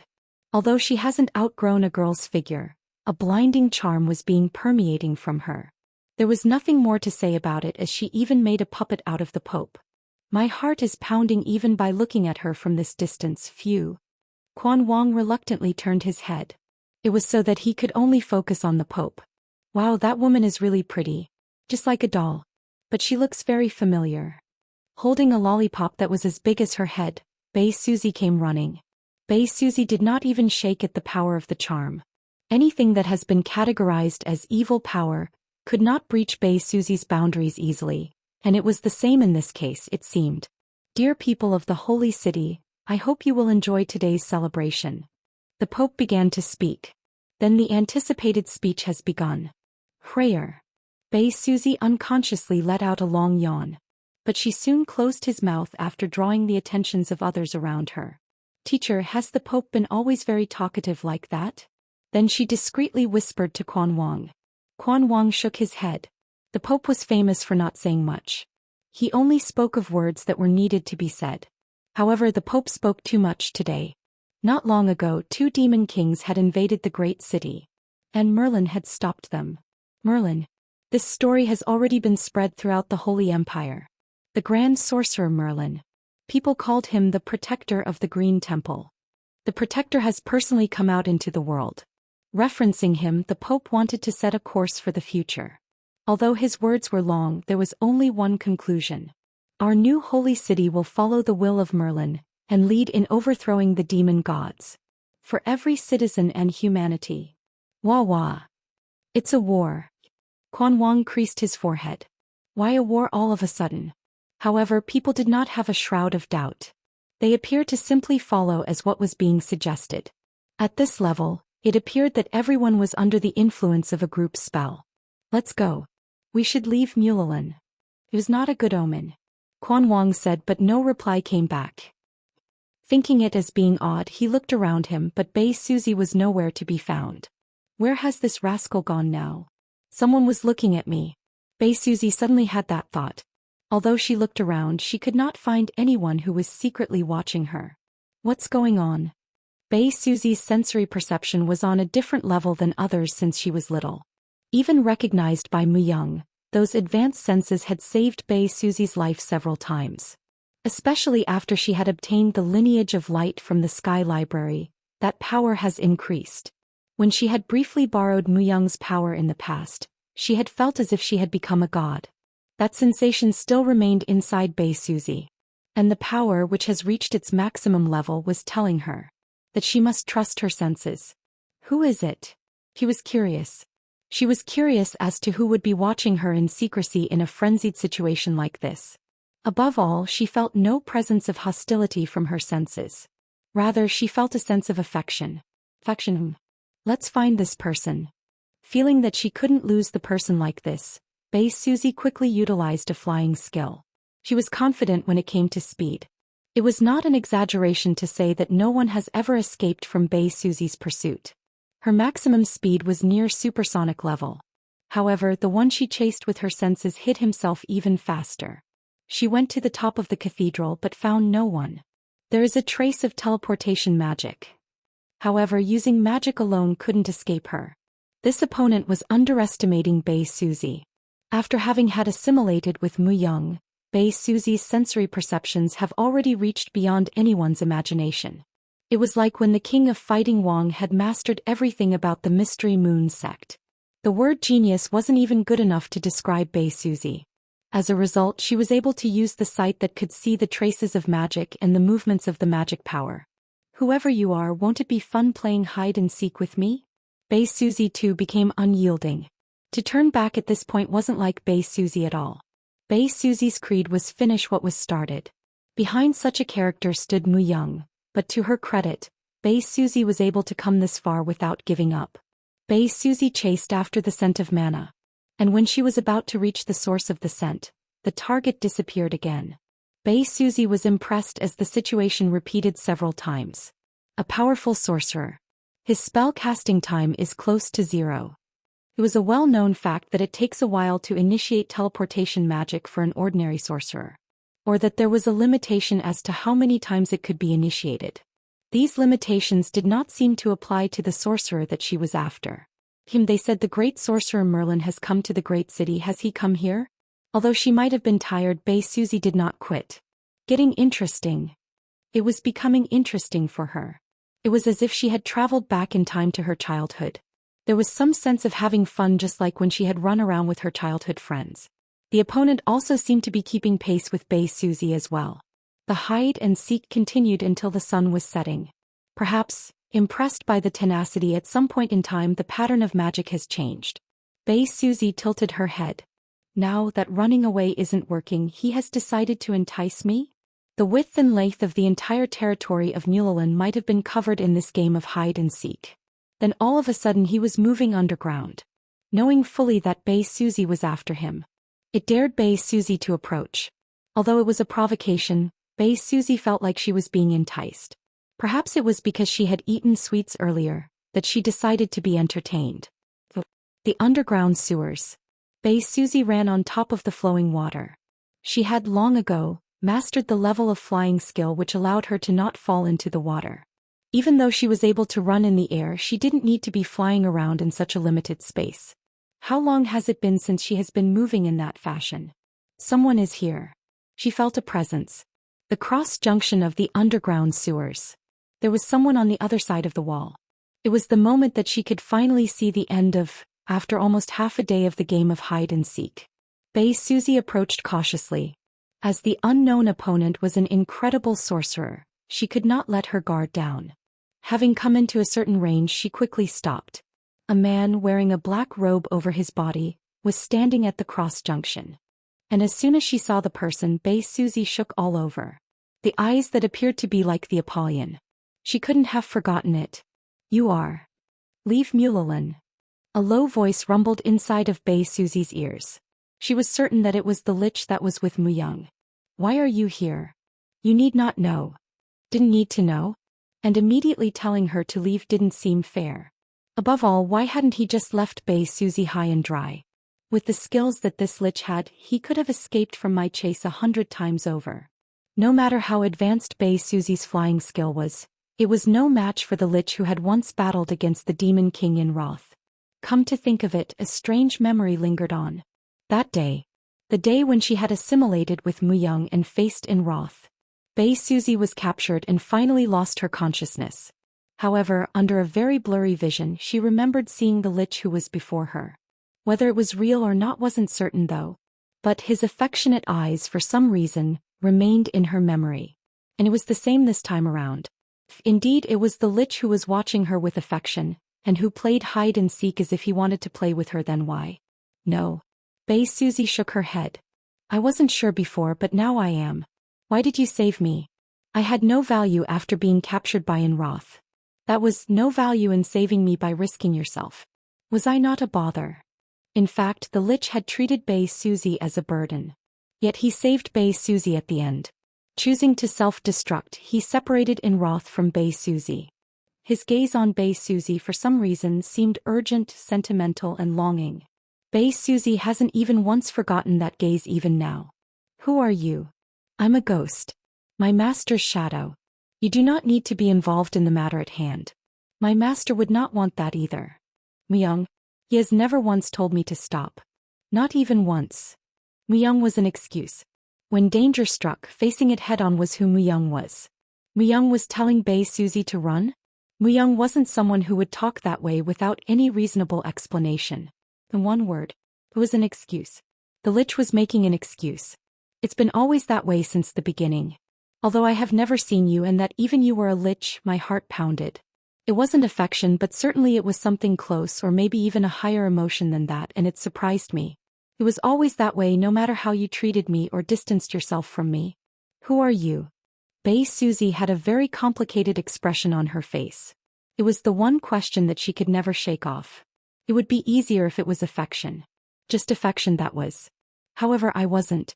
This pounding of her heart, it was a sense of longing and poignancy. But Bei Sungmin was silent. Wouldn't even he want to reveal himself? Would he not want to say that you are my daughter? However, look at his appearance. There was no warmth in his body, he was dead.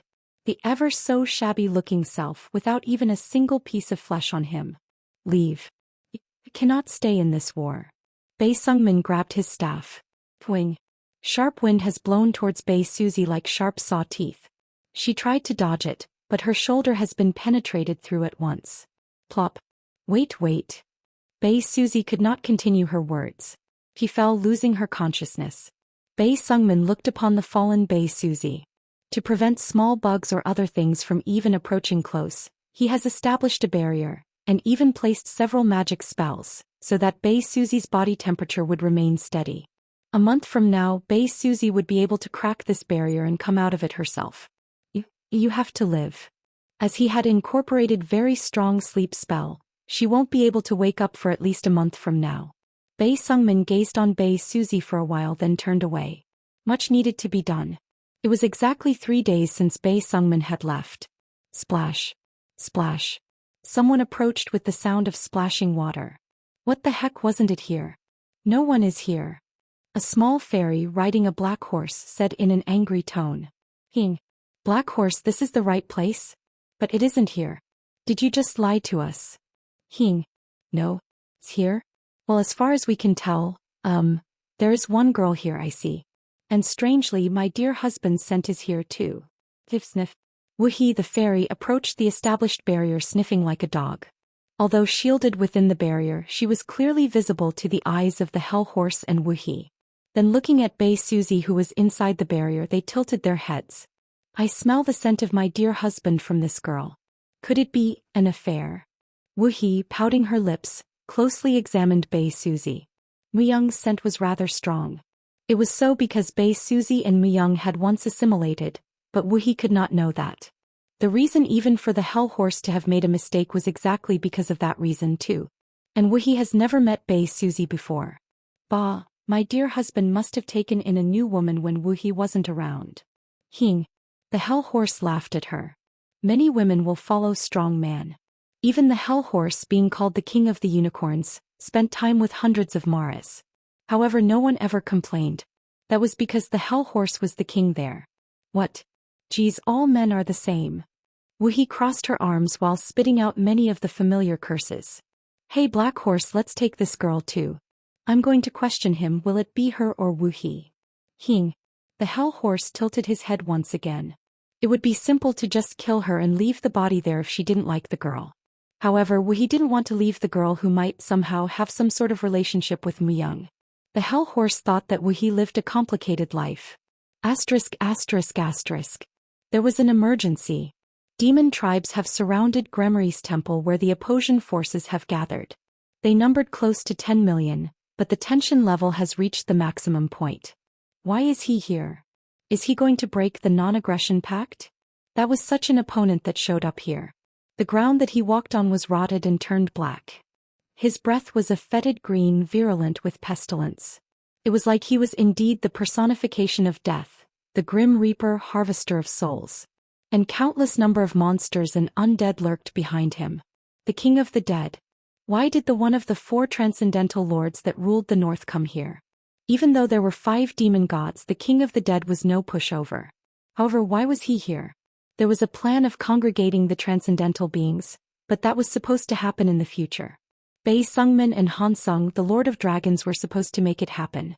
However, he came without anyone calling for him, while leading the countless undead. O King of the Dead, go back, or you will regret it. Muramuru, who was the most belligerent one, stepped forward. However, the King of the Dead did not even glance at Muramuru. His sight was only fixed at one person, Muyang. Muyang creased his forehead. Although he wasn't sure that the bastard's intent was him, he couldn't figure out why he had shown up without even getting called upon. However, the bastard was certainly calling for Muyang. Therefore, Muyang stepped forward as the King of the Dead wanted him to do. You've some business with me. My God has led me to you.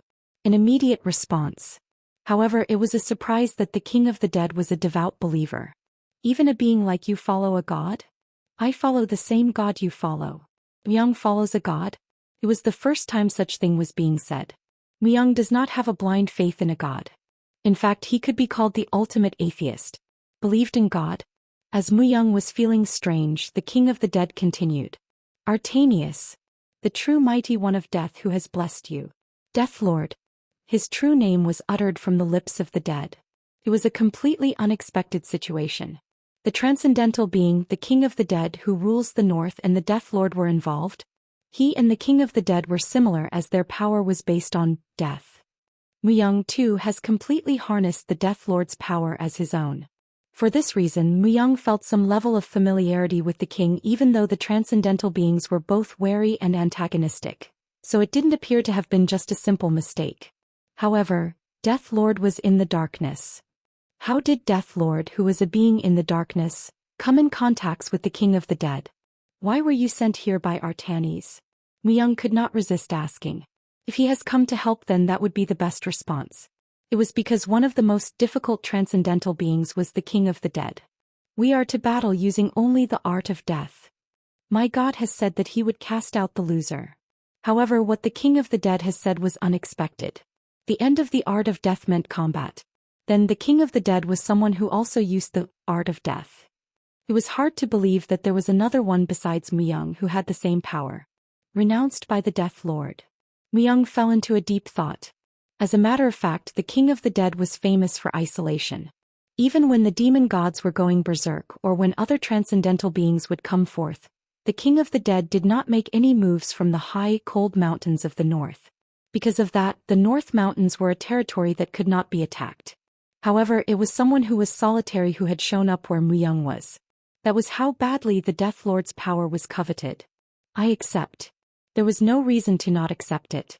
Of course, there was a high possibility that the loser of this battle would become whatever the winner wished. Perhaps, it was possible that the loser would be brought back as an undead. However, Muyang was confident. At least Muyang was confident when it came to art. Of course, Muyang wouldn't be the only one who was confident. The King of the Dead too, of course. Every one of the dead that he has brought with him was unusual. Maybe it was him who was keeping the tradition of Death Lord rather than Muyang. That was the ability to maximize the strength using the ingredients. However, Muyang valued the narratives. No one knew for sure who would come out as the victor when their skills were completely different. The rules of the battle are simple. Using the same material, it would be who is able to create greater art. It was art only in words, as it really meant the battle of who was able to create the more powerful death. It was important to determine the standards in judging that creation, but it was worth a fight should the rules be applied fairly. I also have a condition. Muyang spoke, breaking a short silence. Accepting the challenge was the natural thing to do, but accepting it on its face value alone was foolish. Even more so in a situation like this. Speak. The King of the Dead was carefree. It was as if he felt that his victory was obvious. Certainly, if he had been anointed with the art of death from Death Lord, he would have been using that power much longer than Muyang has. On the other hand, the time that Muyang has spent on mastering the art of death was much shorter. He would hear Muyang out. Muyang spoke as he looked around the area. I want to change the venue. Our art is not something to be seen by others. The demon gods and demon tribes. Everyone was looking at the two of them. However, the power associated with the art of death was one of Muyang's secret weapons. As the powers of Lucifer and the archangel Gabriel were revealed, at least he wanted to keep this one a secret. The demon gods did not know what this battle called art was about. Besides, both the King of the Dead and Muyang had already passed the point where it required a third party's evaluation. There probably wasn't anyone there who understood that either. That was, other than the King of the Dead and Muyang. That's appropriate. The King of the Dead has accepted the request. He then swung his sickle. As the sickle was swung, a black hole appeared next to him. Enter. No one will interrupt us in here. The King of the Dead entered through the hole alone. It was an unspoken pressure put on Muyang for him to also follow alone. Muyang, I'll go with you. Taken tried to dissuade him. The motive of appearing suddenly and leading him away seemed suspicious. However, Muyang just shook his head. No, I must go alone. The pride of being a death artist and the future were riding on this battle. Muyang had intended to take everything from Death Lord and also gain the King of the Dead. Cheating did not occur to him. The only solution was to face it head-on. He came of his own volition. I should face it personally by myself. He walked towards the black hole. Then the underlings of the King of the Dead surrounded Muyang. They were determined to not let anyone else enter through the hole. Even the demon gods could not move hastily. It seemed as if the King of the Dead has brought all of his troops with him. By looking purely at the numbers, they were as many as there were demons. Of course, if they were to engage in direct confrontation, the demon gods would be superior, but they would still suffer significant damages. It was because every one of the undead were the personal creations of the King of the Dead. I'll be right back. As soon as Muyang entered the hole, the black hole disappeared without a trace. It was a feeding ground. The dungeon was filled with crying monsters in cages. I've captured them for this battle. From the lowest of the goblins to the highest of the dragons. If any of the ingredients are needed, you may use them at will. The King of the Dead said as if he was being generous. The dungeon was much more spacious than anyone could have imagined, and there were monsters that Muyang has never seen before. It looked as if all the monsters of the demon world were kept there. Impressive. Not only by the sheer numbers, but he was awed by the fact that this many types were collected. Muyang walked around the feeding ground. The ranks of the monsters rose higher as Muyang walked towards the end, and dragons were positioned at the end. Fire dragon, water dragon, earth dragon, light dragon. Even those legendary ones like Phoenix and Griffin. What should I make? That will be assigned by Artanis. The Death Lord will tell us that himself? It was then. Complete a chimera by using every ingredient. Time limit 72 hours. The words that appeared before his eyes. They were different than the usual writings. It was an incredibly bad writing, as if the Death Lord had scrawled it himself. Although he did not appear in person, it was obvious that this too was considered a test. Chimera. The King of the Dead began to move as if he had anticipated it to certain level. He then moved to collect the needed ingredients from the cages. This battle I'm at a disadvantage. The feeding ground was spacious. It was as big as a good-sized city. To prepare this type of facility in the dungeon was incredible, but what was more important was that the King of the Dead knew precisely where everything was located. Truly, this was a disadvantageous fight. Could never be fair. Yet it wasn't possible to halt a fight that has already started. And all this while the clock was ticking. The Phoenix was chosen first by him. Phoenix and the Fire Dragon. It was obvious from the get-go that he wanted to make the top-level chimera by using the best ingredients. Was he going to make a fire god? Chimera, the collective being of countless number of monsters. It was a difficult task. Unlike the simple undead, making a chimera was a complex process as it was done by putting together the strengths of many monsters. However, there was a possibility of side effects if, for instance, inharmonious bodies were forcibly fused together. The combination also needed to be considered carefully.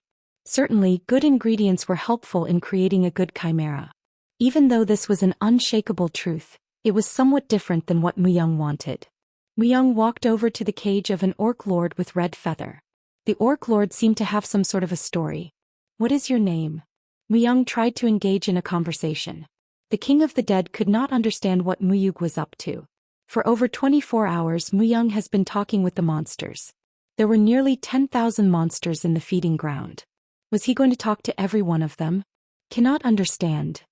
It was getting harder and harder to understand as time went by. At any rate, the art of death was the power of control. The undead becomes absolutely obedient when it was created by the power of control. The prior memory and spirit would both vanish into thin air. Even having them was useless. It was better to come up with a better combination by using better ingredients. There was not enough time even to think about it, yet all that Muyang did was converse like a madman. What was more surprising was the fact that the monsters were responding to Muyang's conversations, being able to assimilate or perhaps share emotions. Muyang had such capabilities.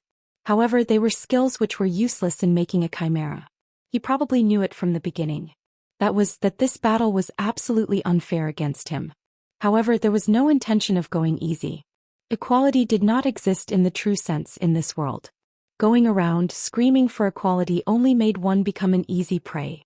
The King of the Dead stopped thinking. Instead, he kept his focus on his own creation. The embodiment of fire. I'll make the monster of monsters that burn up everything. The phoenix that was born of the hottest fire. The fire dragon that had the authority over fire, fire tar, the fire giant, and the fire spirit of the highest level were combined. Was that all? Then the essences were extracted from all the collected monsters having the characteristics of fire. Then a heart would be made by compressing hundreds of those extracted essences. Then place the hide of Gigantes, which was supposed to have the toughest skin as the outer layer, and overlaid it with magic that induced fire energy, allowing it to blaze even more with fire mana. Then imbue it with all the skill learned from making undead. He dared to believe that he would definitely create the most powerful creation of all time. The King of the Dead did not try to hide that process. It was possible because he was certain of his victory even if Muyang was to make a chimera with the characteristics of water. If not, he intended to put him in despair before then. However, Muyang did not give up nor was in despair. He did not even give looks over at the monsters having water elements. Muyang continued his conversations even after the 60th hour of the 72 hours. At this rate, it could have been easily concluded that he did not have the will to make a chimera. Rather than being an artist of death, he might as well be close friend to the monsters, perhaps. It's practically done. However, exactly right after the 62nd hour, Muyang's activities have changed. With 10 more hours to go, Muyang has stopped conversing with the monsters. The 10,000 or so monsters had 10,000 stories. But it was impossible to collect all those stories. Instead, it was possible to choose a theme and resolve them in Muyang's own way. The subject this time around is Han. Han. We call sorrow, resentment, regret, and sadness as Han. Muyang gathered those filled with Han. He didn't take the monsters' ranks into consideration at all. How big was the Han, how desperate and regrettable they were. Muyang had assimilated with them, so he was able to tell how big their Hans were.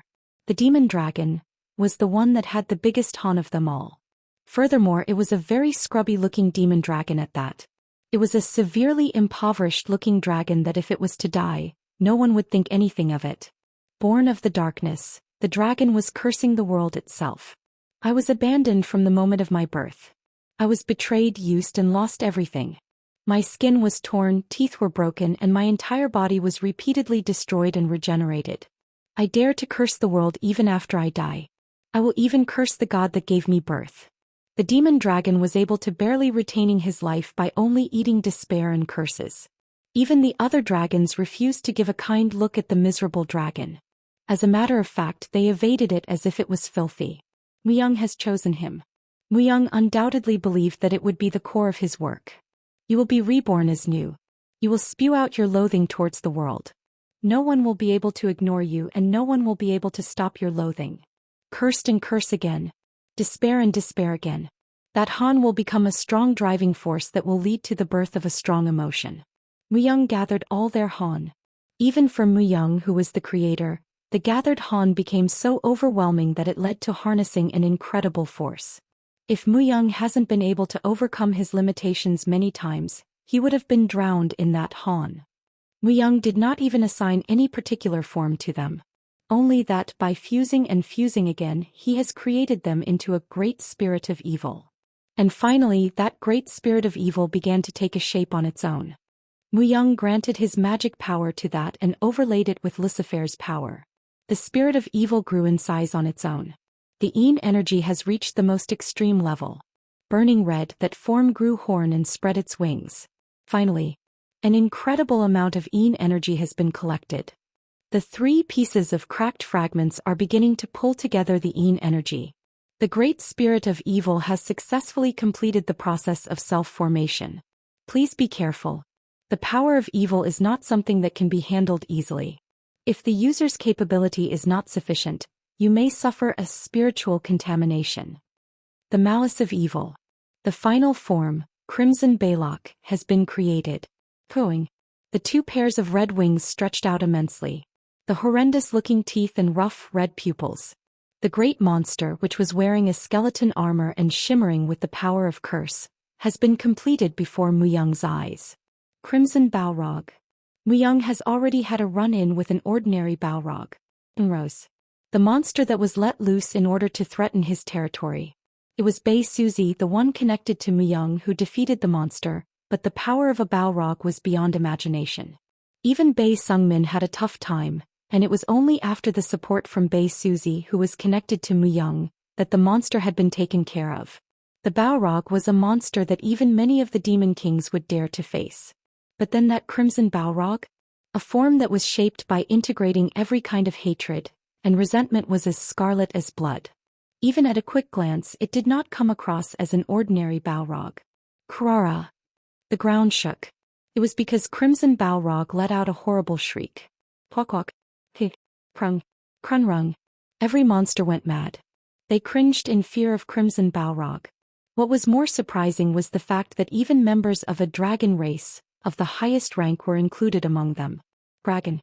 An archaic race with strong pride. They screamed loudly. Even at the mere appearance of Crimson Balrog, they were trembling with fear. Then the Crimson Balrog looked at Muyang. The resentment and hatred towards the world was being directed at Muyang as well. I am your master. Puck. It was in a blink of an eye. One of Muyang's arms was sliced off. The Crimson Balrog attacked Muyang. Krara. He roared as he pounded on his own chest. He did not recognize his master. It appeared as if he would strike out at anyone in his hatred. Muyang put a smile on his face. Divine blessing. The detached arm has instantly been restored. There wasn't much damage. Muyang allowed the attack on purpose.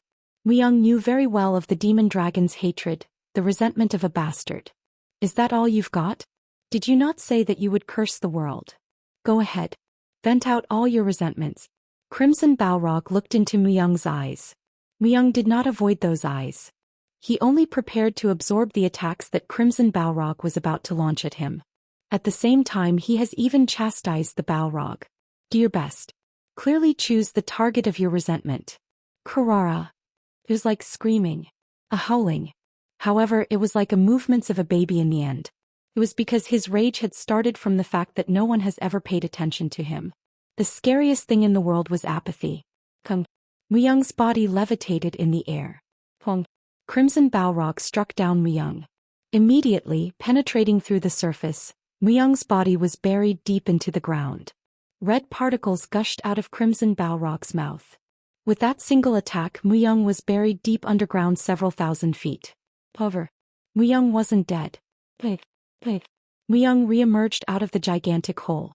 His entire body was a wreck, but his body was whole. When it came to recovering physical body, the divine blessing skill level came close to being perfect. Unless an impact which was beyond the healing range of the skill was delivered, Muyang would continue to regenerate. You're long ways away. Your resentment cannot reach me. Be more angry. Curse more. Powing. Showing. After spewing out his own blood, Crimson Balrog made a sword out of it. Then he sliced Muyang's body into 2 halves. Impressive. The fact that this much impact could be delivered to Muyang, who has attained half divinity with invincible skin, only emphasized Crimson Balrog's power. And the skill which turned his own blood into a sword. Had he attacked Muyang without any hesitation, it would have even put Muyang in danger. However, he was indecisive. It was because, like Muyang, there has never been anyone who would openly accept his resentments. The reason for his rage and resentment was due to extreme apathy and utter contempt. No one has ever shown interest, and even if there was someone who had shown interest, That person would avoid him as if one was encountering something contemptible. Anyone who had approached him has shown smile if he was useful, but once that usefulness dissipated, they had tossed him to the side without any hesitation. However, Muyang was different. Muyang's interest was only focused on Crimson Balrog. Without good or evil, he was just accepting of Crimson Balrog's bratty behavior. Bratty behavior. That was right. It was just bratty behavior. Look at me. Please pay attention to me. That was what this bratty behavior was all about. And Muyang was paying him exactly the right attention that he has been asking for. His body was torn and regenerated for a countless number of times. Even for Muyang, exhausting his power at this level could be risky. However, Muyang did not give up. He tried all he could to hear his story until the end. I even knew a person like that. This name was not his in the first place. It was because Muyang had the name of Yiyang in the past. If he hadn't met the true Muyang, his original personality Yiyang, while he was training to be an executioner, he would have lost his sense of self early on, and could not even have come back to the past. Muyang, at this moment, knew as well as anyone as to how comforting it was to the Crimson Balrog in just listening to his story. After how many times has it repeated? The Crimson Balrog plopped down and sat on the ground. And he sobbed. Sadness. Just sadness. As if he had become a child, he sobbed. Muyang approached him. Although he felt like his body was being torn apart, all of his magical powers were exhausted and he had been pushed to his limits, he just wanted to tell him a few simple words. You are no longer alone. Right at that moment, Crimson Balrog has been influenced by the user, Muyang. Soul Companion effect is maximized. B+ is pluff. Crimson Balrog's capabilities are increasing immensely. Crimson Balrog is being endowed with a new capability, imprinting. The imprinting has the same effect of a chick, considering the first being it sees as its parent. Crimson Balrog's capabilities will increase immensely if a subject who has succeeded in imprinting is close by. Crimson Balrog's comprehensive statistics are being displayed. Comprehensive level: 785, power 910, 700 plus 210. Agility 845, 650 plus 195, Stamina 910, 700 plus 210, Intelligence 715, 550 plus 165, Wisdom 715, 550 plus 165, Resistance to Magic 780, 600 plus 180, Magical Power 780, 600 plus 180, plus Soul Companion, all capabilities plus 15%, plus Initial Recognition. All capabilities plus 15%, plus Cursed Cries, S, Blood Sword, S++, Blood Wave, S+, Demolisher, S+, Berserker, S+++, activates only in special circumstances, skills available for use plus all attributes resistance, plus 80%. They were awesome statistics. Even if there weren't any additional stats, the status window showed the powers that come close to Bei Sungmin's. Who would have thought that the base stats would be strengthened by a percentage? The skills or even the base stats, there were nothing to throw away. At this level, even Enrose would not be a match. He dared to say that this was the most powerful monster ever. Muyang smiled with satisfaction. I'll leave it to you now. This type of exhaustion was felt for the first time in a long while. The feeling that his own body was not like his own. Was it because he has been torn apart and regenerated a countless number of times? Crimson Balrog shook. Perhaps he was more surprised to have such feelings for the first time. His consciousness became blurred. Muyang spoke the final words as he closed his eyes. The words that would turn everything upside down. I trust you. Plop. The King of the Dead sneered and laughed internally. You have created something quite great, but it was unexpected. He did not anticipate that something like that would be created. He has created the form of Crimson Balrog by integrating every form of resentment. It was a unique monster that might appear and might not appear at the same time like Chimera. However, the problem was from that point on. Crimson Balrog did not listen. The cries of curse. It was an embarrassment to have created such a monster that listened to no one for someone who was competing in the art of death. The creation that he had himself made did not listen to him. But then the bastard went a step further. It's gone mad. By foregoing defense, he was taking all the attacks without any resistance. No matter how great the level was, even for Muyang, taking such hits would be risky. It was like an act of suicide. I'm the victor of this battle. The king of the dead turned his head. Although it wasn't sitting well with him for winning for doing almost nothing, it wasn't something that he would reject. As the bastard has voluntarily walked towards death, the king of the dead just needed to seize the victory at leisure. And not too long after he has completed his creation. The fire beast, the shape of fire itself. Pung. Pung. Would the god of fire be like this? The assembled fire was flaring up like active volcano. The essence and spirit of fire, it was a harmonious creation from combining the fire monsters. However, it wasn't just a fire. Even hellfire wouldn't come close. The fire that destroys everything. The king of the dead was satisfied. The level of its completion was in the top 3 among his creations of all time. However, as far as purity was concerned, nothing came close. The fire in its extremity ignores all attributes. Did they say that Horus, the fire demon god, was destroyed with fire by Diablo? He had an idea from that story. Even though he was a ruler of the northern region, he was well aware of everything that was going on in the demon world. And what certainly has attracted him was the appearance of Diablo. Was it possible to destroy the fire demon god with fire? However, he thought that it was possible as he gazed upon what has just been created. This fire that has been strengthened to the ultimate, and thus became pure, would crush every lesser fire. No foe was to be feared at this level of completion. No matter how awesome a monster this bastard created, it would be rendered useless before this fire beast. The king of the dead was confident. There could be no defeat. For someone like himself who has trained for several hundred years in the art of death, it was impossible for him to lose to someone who had an embarrassingly low level of training in the same skill. I believe. The king of the dead turned, looked at his foe. It's done. At that moment Muyang fell to the ground. It was truly a foolish move. That lump of curse would not listen to him no matter what. The monster that has piled up curses and resentments. Even the king of the dead had made such things many times. And the result was always the same. By cursing itself and cursing the world, it would lead to self-destruction in the end. That is, after destroying everything in its vicinity. Can never be controlled. The king of the dead was certain. He will die. If he has fallen, that will be the end. He could not even regenerate as he has fully exhausted himself. Even if that monster in the form of Balrog was to step on Muyang, he would die slowly without being able to do anything. However, that was supposed to be, but... Kwong. Crimson Balrog turned his body. Kwong. Kwong. And then it walked towards the fire beast, which the king of the dead has created. What? It was unbelievable. Has he put the monster that was formed only with resentment under his control? Even the mad, reckless behavior needed to be rethought. Certainly. The king of the dead has readjusted his assessment of Muyang at a higher level. However, it was no use. It has been about 10 hours since that Balrog has been created. The level of completion would certainly not be high. O fire beast, burn him. Do not leave even ashes. Pung.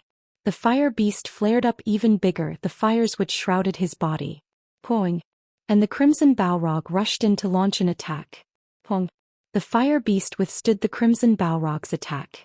However, a big hole was made on the ground. Crimson Balrog did not fear the flames that the fire beast had at all. Instead, he grabbed the neck of the fire beast with both hands and bit it. Pung. Pung. Flaring up even more, the fire beast's flames engulfed the crimson Balrog's body. However, there was not the slightest movement on the part of crimson Balrog. Instead, the fire beast's arm was bitten off. As the attack became more extreme with more power, the body of the crimson Balrog began to explode, unable to withstand the horrifying heat. Prr. The great shrieking sound. The fire thrashed with the shrieking of crimson Balrog. The fire that was engulfing crimson Balrog was instantly blown away by the sheer fury of that scream. Kwong. Kwong. Kwong. Kwong. After putting the fire beast to the ground, crimson Balrog began to throw punches with both hands as if he has gone mad. With every punch thrown, the ground shook and the facilities that had been strengthened with magic have become demolished. The king of the dead stood agape, unable to comprehend. What crimson Balrog showed Muyang was infinitely charming. It would be believable even to say that the crimson Balrog had the appearance of a very strong demon god, based on the power that has been demonstrated just now. How? Blood came flowing out of the hands of the crimson Balrog. The blood formed the shape of a sword, and holding one sword in each hand, Crimson Balrog slashed the fire beast as if he had gone mad. It was gruesome. The King of the Dead has never seen such a gruesome scene. Even though it was a monster of integrated curse, its purpose was to follow Muyang's instructions to the end. Crimson Balrog stopped only after the fire beast's body has been squashed, torn to pieces, and its head was cut off. Kraria! And it let out a victorious scream. It happened in a blink of an eye. The King of the Dead uttered in a delirious manner. How can this be? Death Lord had been watching what has been unfolding from the beginning. Having left the darkness, he was at one time active in the demon world and more recently had taught the one called the King of the Dead.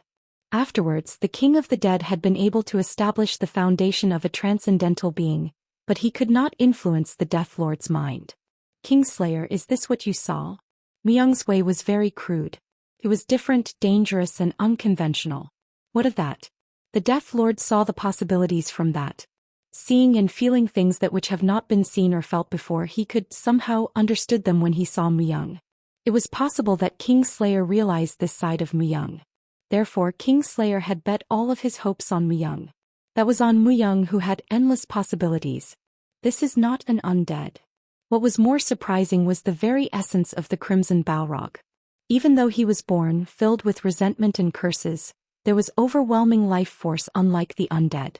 How could there be such life force from the entity that had such extreme een from the beginning? It was as if he had been revived from the dead. Death Lord of the past had wanted to create true life.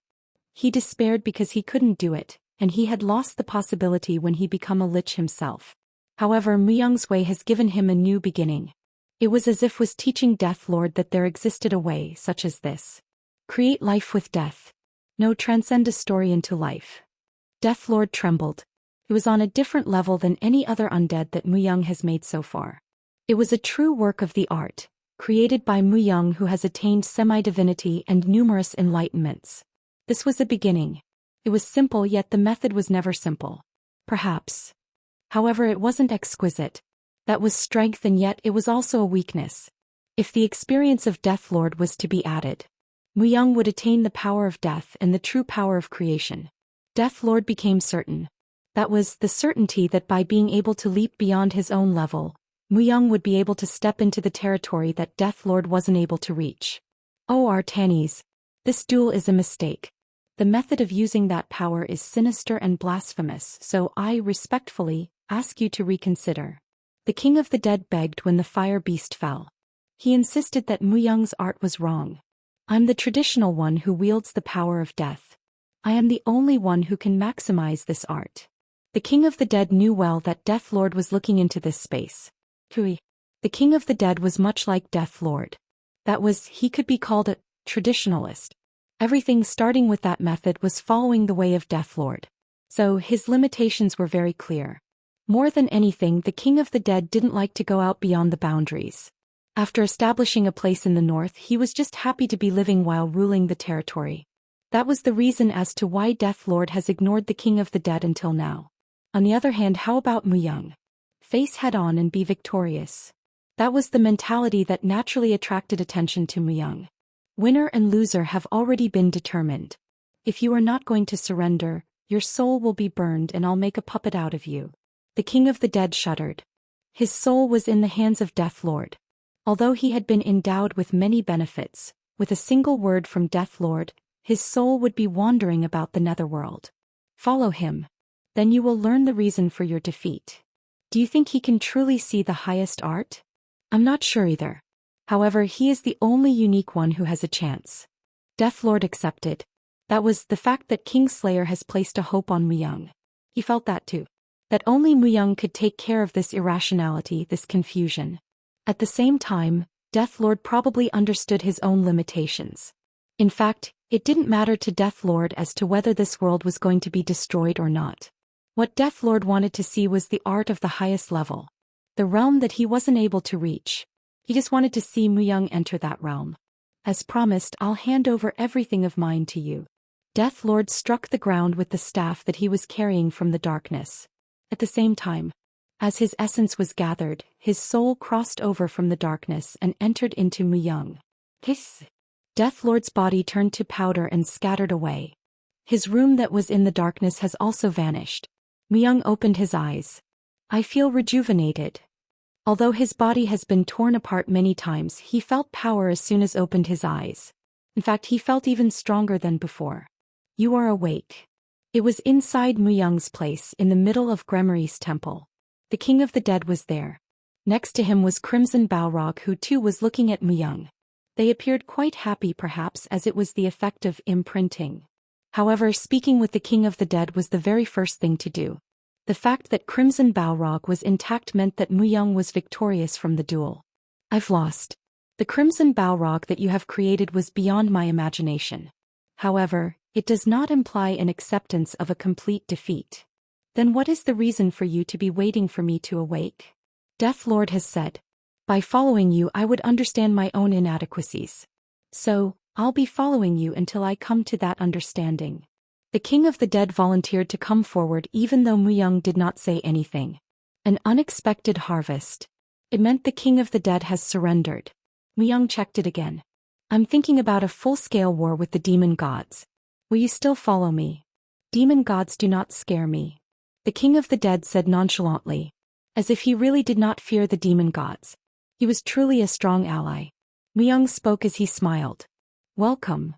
One of the 4 transcendental beings. It was the moment the king of the dead, the master of the north, has joined Myung. Asterisk asterisk asterisk. The king of the dead. The word about him having left the northern territory and going to war spread quickly.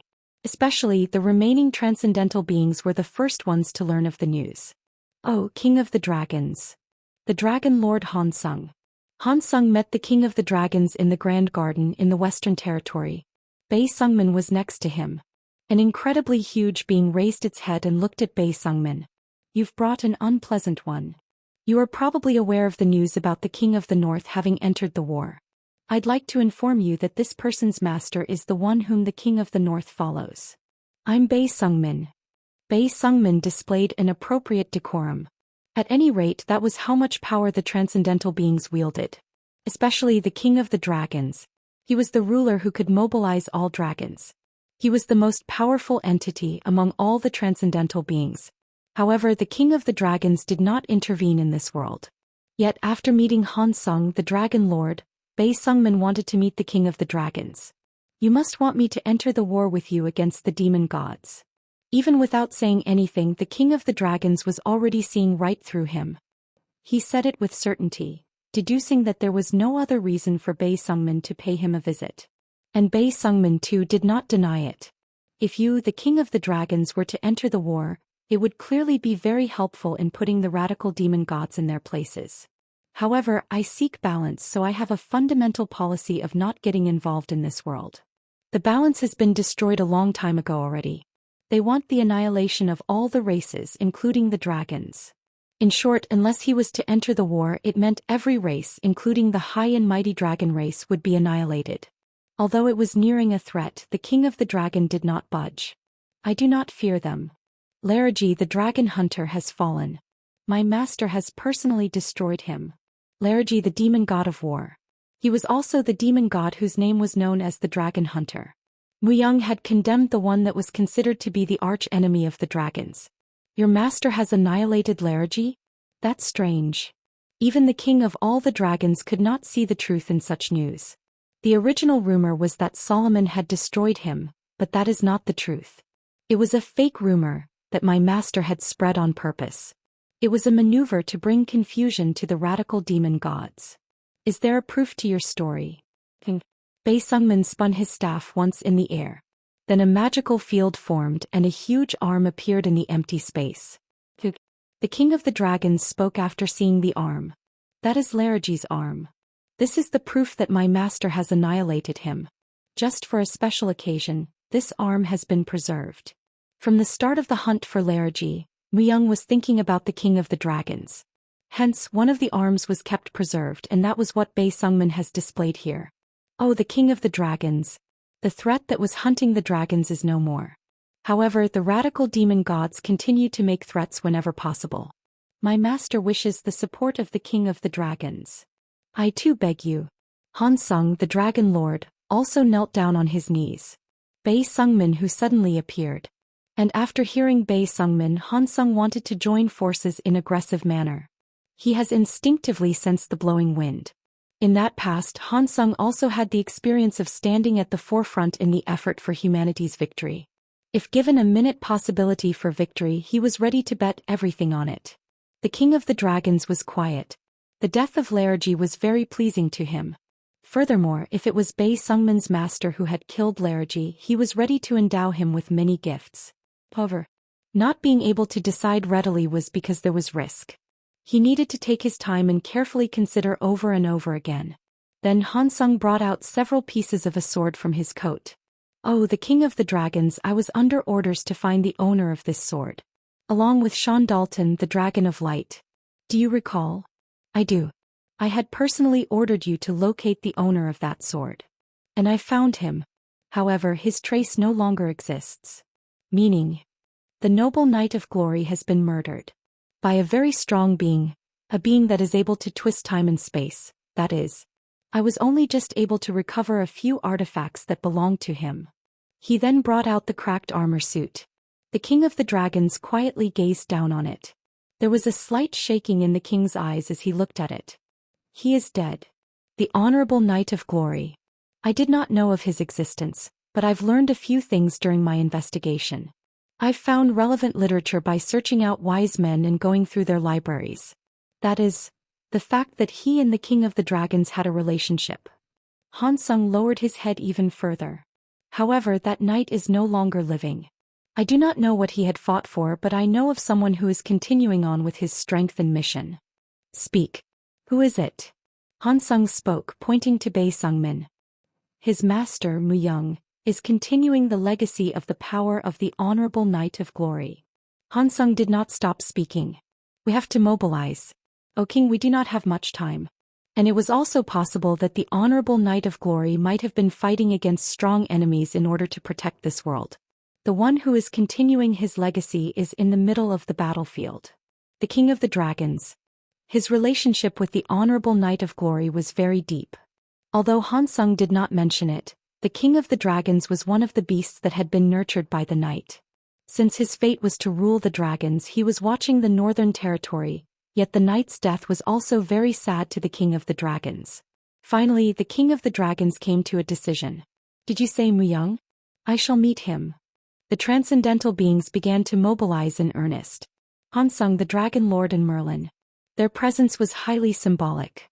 Han Sung, a transcendental being and a representative of the humanity, and Merlin, the sorcerer and protector of the humanity, were gathering the people.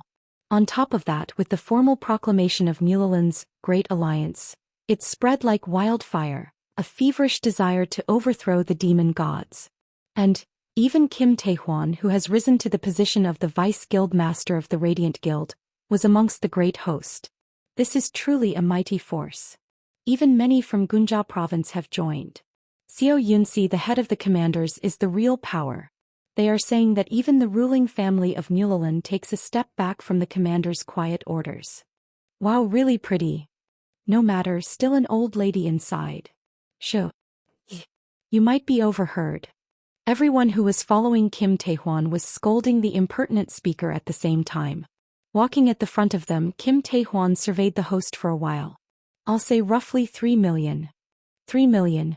And that number was based only on those who were able to fight. This great number of people were marching over the hills. There has never been this many humans at one place in history. It was too simple. As if someone was manipulating it. However, the alliance formed very quickly this time around. As if everyone was under a spell, they all wanted to join the war with the demon gods. Was it Merlin's power? Or perhaps because the Dragon Lord Han Sung and Mulilin have joined. But, leader, I've heard that it wasn't just us humans who were going to fight in this war." Breaking away from his thoughts, Kim Tae-hwan looked at the man who has approached him. He spoke quietly to the man with pronounced buck teeth. "The Grand Sorcerer has said that this war wasn't just our war.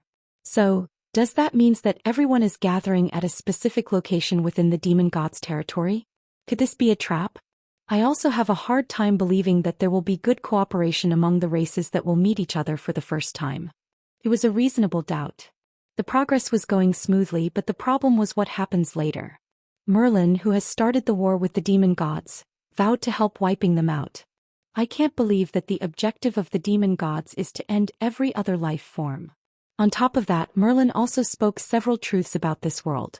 The proof of the demon gods' mobilization and their unpreparedness to resist was one of them, as he pushed for quick response from humanity.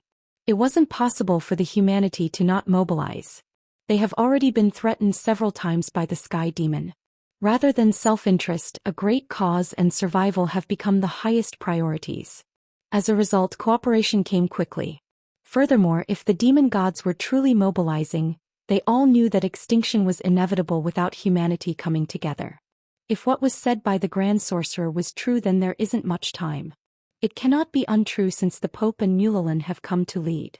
More than anything, Mulalin's leadership provided the major effort.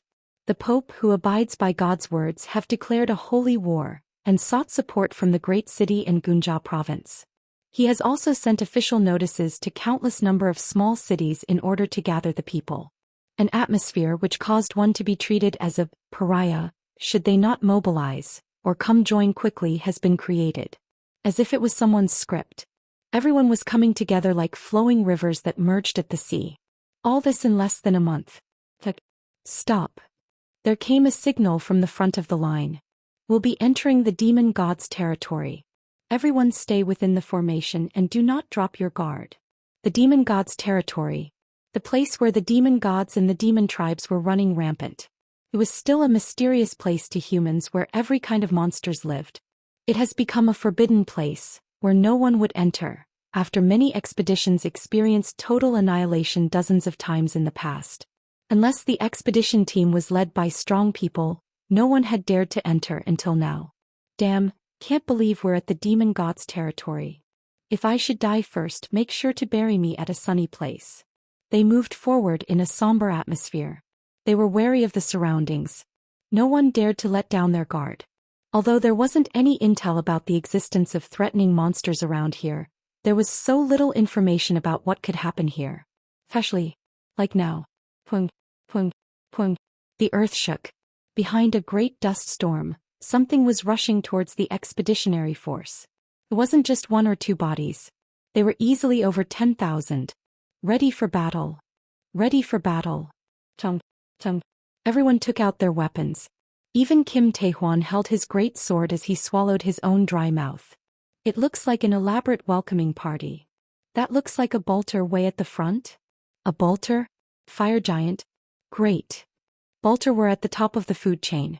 It was a known story that the areas near where the fire giant bolter resided, other species usually got decimated. Bolters had high intelligence, and as a result, they were known to be difficult adversaries.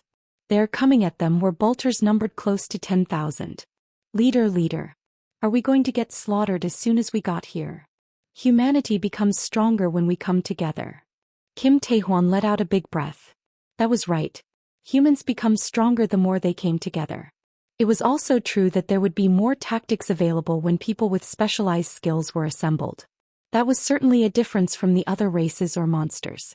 Humans would not be bound by the formula of 1 + 1 = 2. Therefore, they built cities after coming together. Certainly, if 3 million elite troops came together, they would certainly be able to face 10,000 bolters. Although suffering casualties was inevitable, it wouldn't be too difficult to push on forward. It was then. The bolters that were rushing came to a halt right before us. As the dust settled, there was blood all over their bodies. As if they have just come from a battle. Merlin. It's good to see you again. The bolter that was at the front called out Merlin's name. Then levitating up to meet the bolter's eyes, Merlin replied with smiles. Ogre, sorry to have you come a long way. Haha. It's nothing. I've cleaned up the path that you are on, so it won't be too much trouble for you to keep going. By the way, there are so many humans. Ogre looked at the humans. The average size of a bolter was about 10 m. The scene in which 10,000 of them have gathered has never before been seen by anyone who was here. Who represents the humans? Ogre, laughing loudly, stepped forward. Flock. The Dragon Lord Hansung came down, riding Sean Dalton, the light dragon. He was wearing a golden helmet and armor for high visibility, and at his side were Sean Dalton and the demon dragon Akrisha, creating a sight to behold. I'm Han Sung. A human has trained 2 dragons? Huh. And one is a dragon of light, that is known to be of high level and proud, and a demon dragon as well. The magic powers and levels of dragons were classified based on the age. Ancient dragons were at the peak. It was known that they were very rare, and one of them was stronger than 5 ordinary dragons. It was nearly impossible to train dragons, yet Han Sung has trained 2 of them. I was lucky. I don't believe it was just a simple luck. At any rate. As Han Sung replied humbly, Ogre formally introduced himself, despite being impressed. Glad to meet you. I'm Ogre, the leader of the Bolters. It was a great big castle. As if the dwarfs have built it, the exterior of the castle was large and magnificent, and elves holding their bows were guarding the castle. The elves. The protectors of the forest. It was said that they were able to predict the trajectories of their arrows. So, if they were guarding the castle, it would be acceptable to assume that no one could enter it easily. The dwarfs and the elves are together. Kim Tae-hwan couldn't help but be amazed.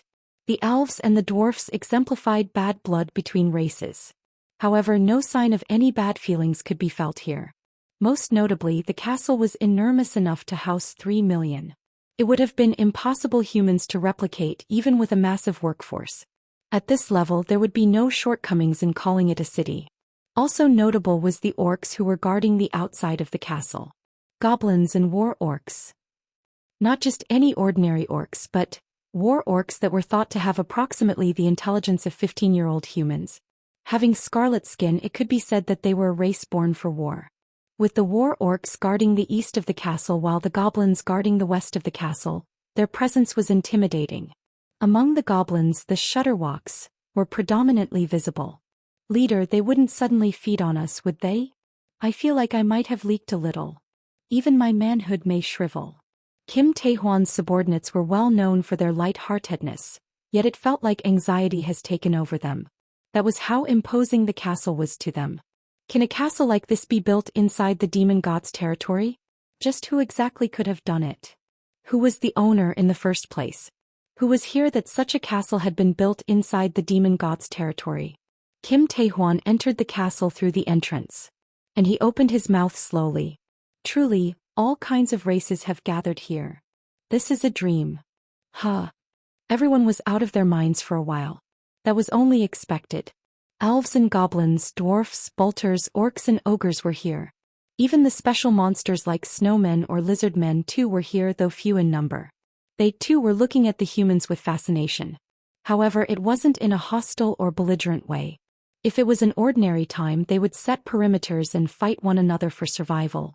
But as they came together with the same purpose, there was no look of hostility or aggression. There were some who welcomed the humans who had just entered. Welcome humans. I'm Grizinal. A smaller number than I thought. I'm Bartes. It was dignified and beautiful elf and a dwarf wearing a crown. Grizinal, the queen of the elves, and Bartes, the king of the dwarfs. They were so famous even many of the humans knew of them. That was because stories about them were never omitted, always finding places in the diaries of the explorers. Good to meet you. Each city's master has come forth along with Han Sung.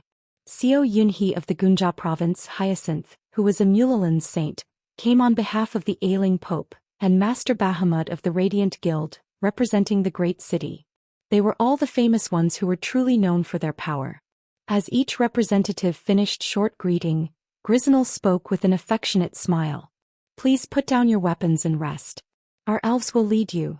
Soon, following behind the Queen Grizinal, there appeared rows of beautiful elves. As the members of the race that set the standards of beauty among the races approached with smiles, no one was unhappy.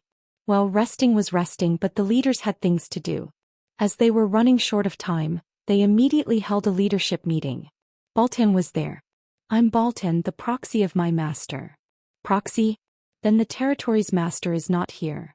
Bahamut, the guild master of the Radiant Guild, asked. He wanted to see the territory's master, not the proxy who had built this type of a castle and gathered all different races. Naturally, he frowned. The master has vacated his place momentarily on another matter. Another matter? I'm amazed. Was there other matter that was more important than the war against the demon gods? It was a sarcastic remark, but Baltan did not react. The master is already on the move. He is in the midst of creating confusion among the demon gods. Then Ogre interjected. He too was also at this meeting as the representative of the bolters. Sir Ogre, the master's work is. As Baltan spoke hurriedly, Ogre nodded his head. I know.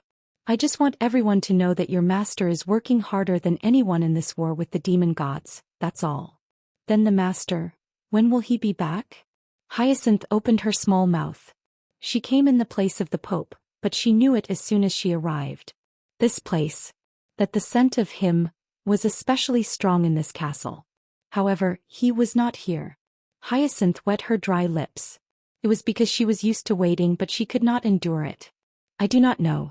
The quicker we move, the sooner the master will show up. Then we'll go faster. This is a right time to discuss a healthier topic than to talk about a person who is not here. As Hyacinth smiled lightly, the atmosphere changed quickly. The power of charm that she wielded was beyond one's imagination. Both the Pope and all of Mulalin had fallen under her spell before. Furthermore, to begin with, excluding Xiao Yunxi, the quiet commander, Hyacinth and others instinctively knew as to who the master of this place was, as Hansung knew it too. The work just progressed only quicker. Baltan stood up from his seat holding several marbles. First, I'll tell you about the first adversary, which is our target. As he injected magic into the marble, a shape appeared. It was a huge monster in the form of a rhinoceros. He stood on 2 feet, wore armor, and crushed a mountain. Our first target is the 40th demon god Rom. The condition of his annihilation is to destroy his city. With our unified power, Rom's city must be destroyed. Do you think that we can confront the demon god? Xiao Yunxi asked this time. Baltan nodded his head. We just need to destroy the city. Then his strength will quickly dwindle. Where did that intel come from? It was discovered by Merlin and my master. Oscar, who was wearing the mask of Merlin, smiled in dry sweat. The master of this territory was Muyang. And Muyang had the knowledge of Dantalion. Muyang wanted to progress the plan by separating the demon gods who were easy to confront for them, although those demon gods were difficult for him to face. At any rate, as Merlin has notarized it, some level of faith was there. Xiao Yunxi spoke in a serious tone. He will certainly try to protect the city. There were 8 demon kings under Rom. About 5 million demons reside in the city. Even though we are superior as far as the numbers go, we couldn't face them head-on. Wiping out the demon gods was the objective. It wasn't feasible to drain all their strengths in eliminating just Rom. Then, do you have another way to destroy the city? Everyone has to do the thing that everyone does best. The elves are quick in their attacks, the dwarfs are strong in launching attacks from the mid-distance, and the orcs are known for their bravery. The goblins are excellent in black arts or elemental attacks, and bolters were the giants known to be wizards of hunting. That wasn't all. Humans were best suited for instantaneous maneuvers and secret plans. Furthermore, with many skills, they can provide good supporting functions. It meant that they would be incredibly effective in the guerrilla warfare, which would be conducted by maximizing the other race's specialties, and by utilizing special capabilities. It was only because they have never mobilized in such a size that if they would come together once, they would form a combination such that they would be able to confront anything. The demon races only trusted their strengths, but they most likely would not have faced so many variables like this. These variables were certainly their strongest weapon, held by everyone that has gathered in this castle.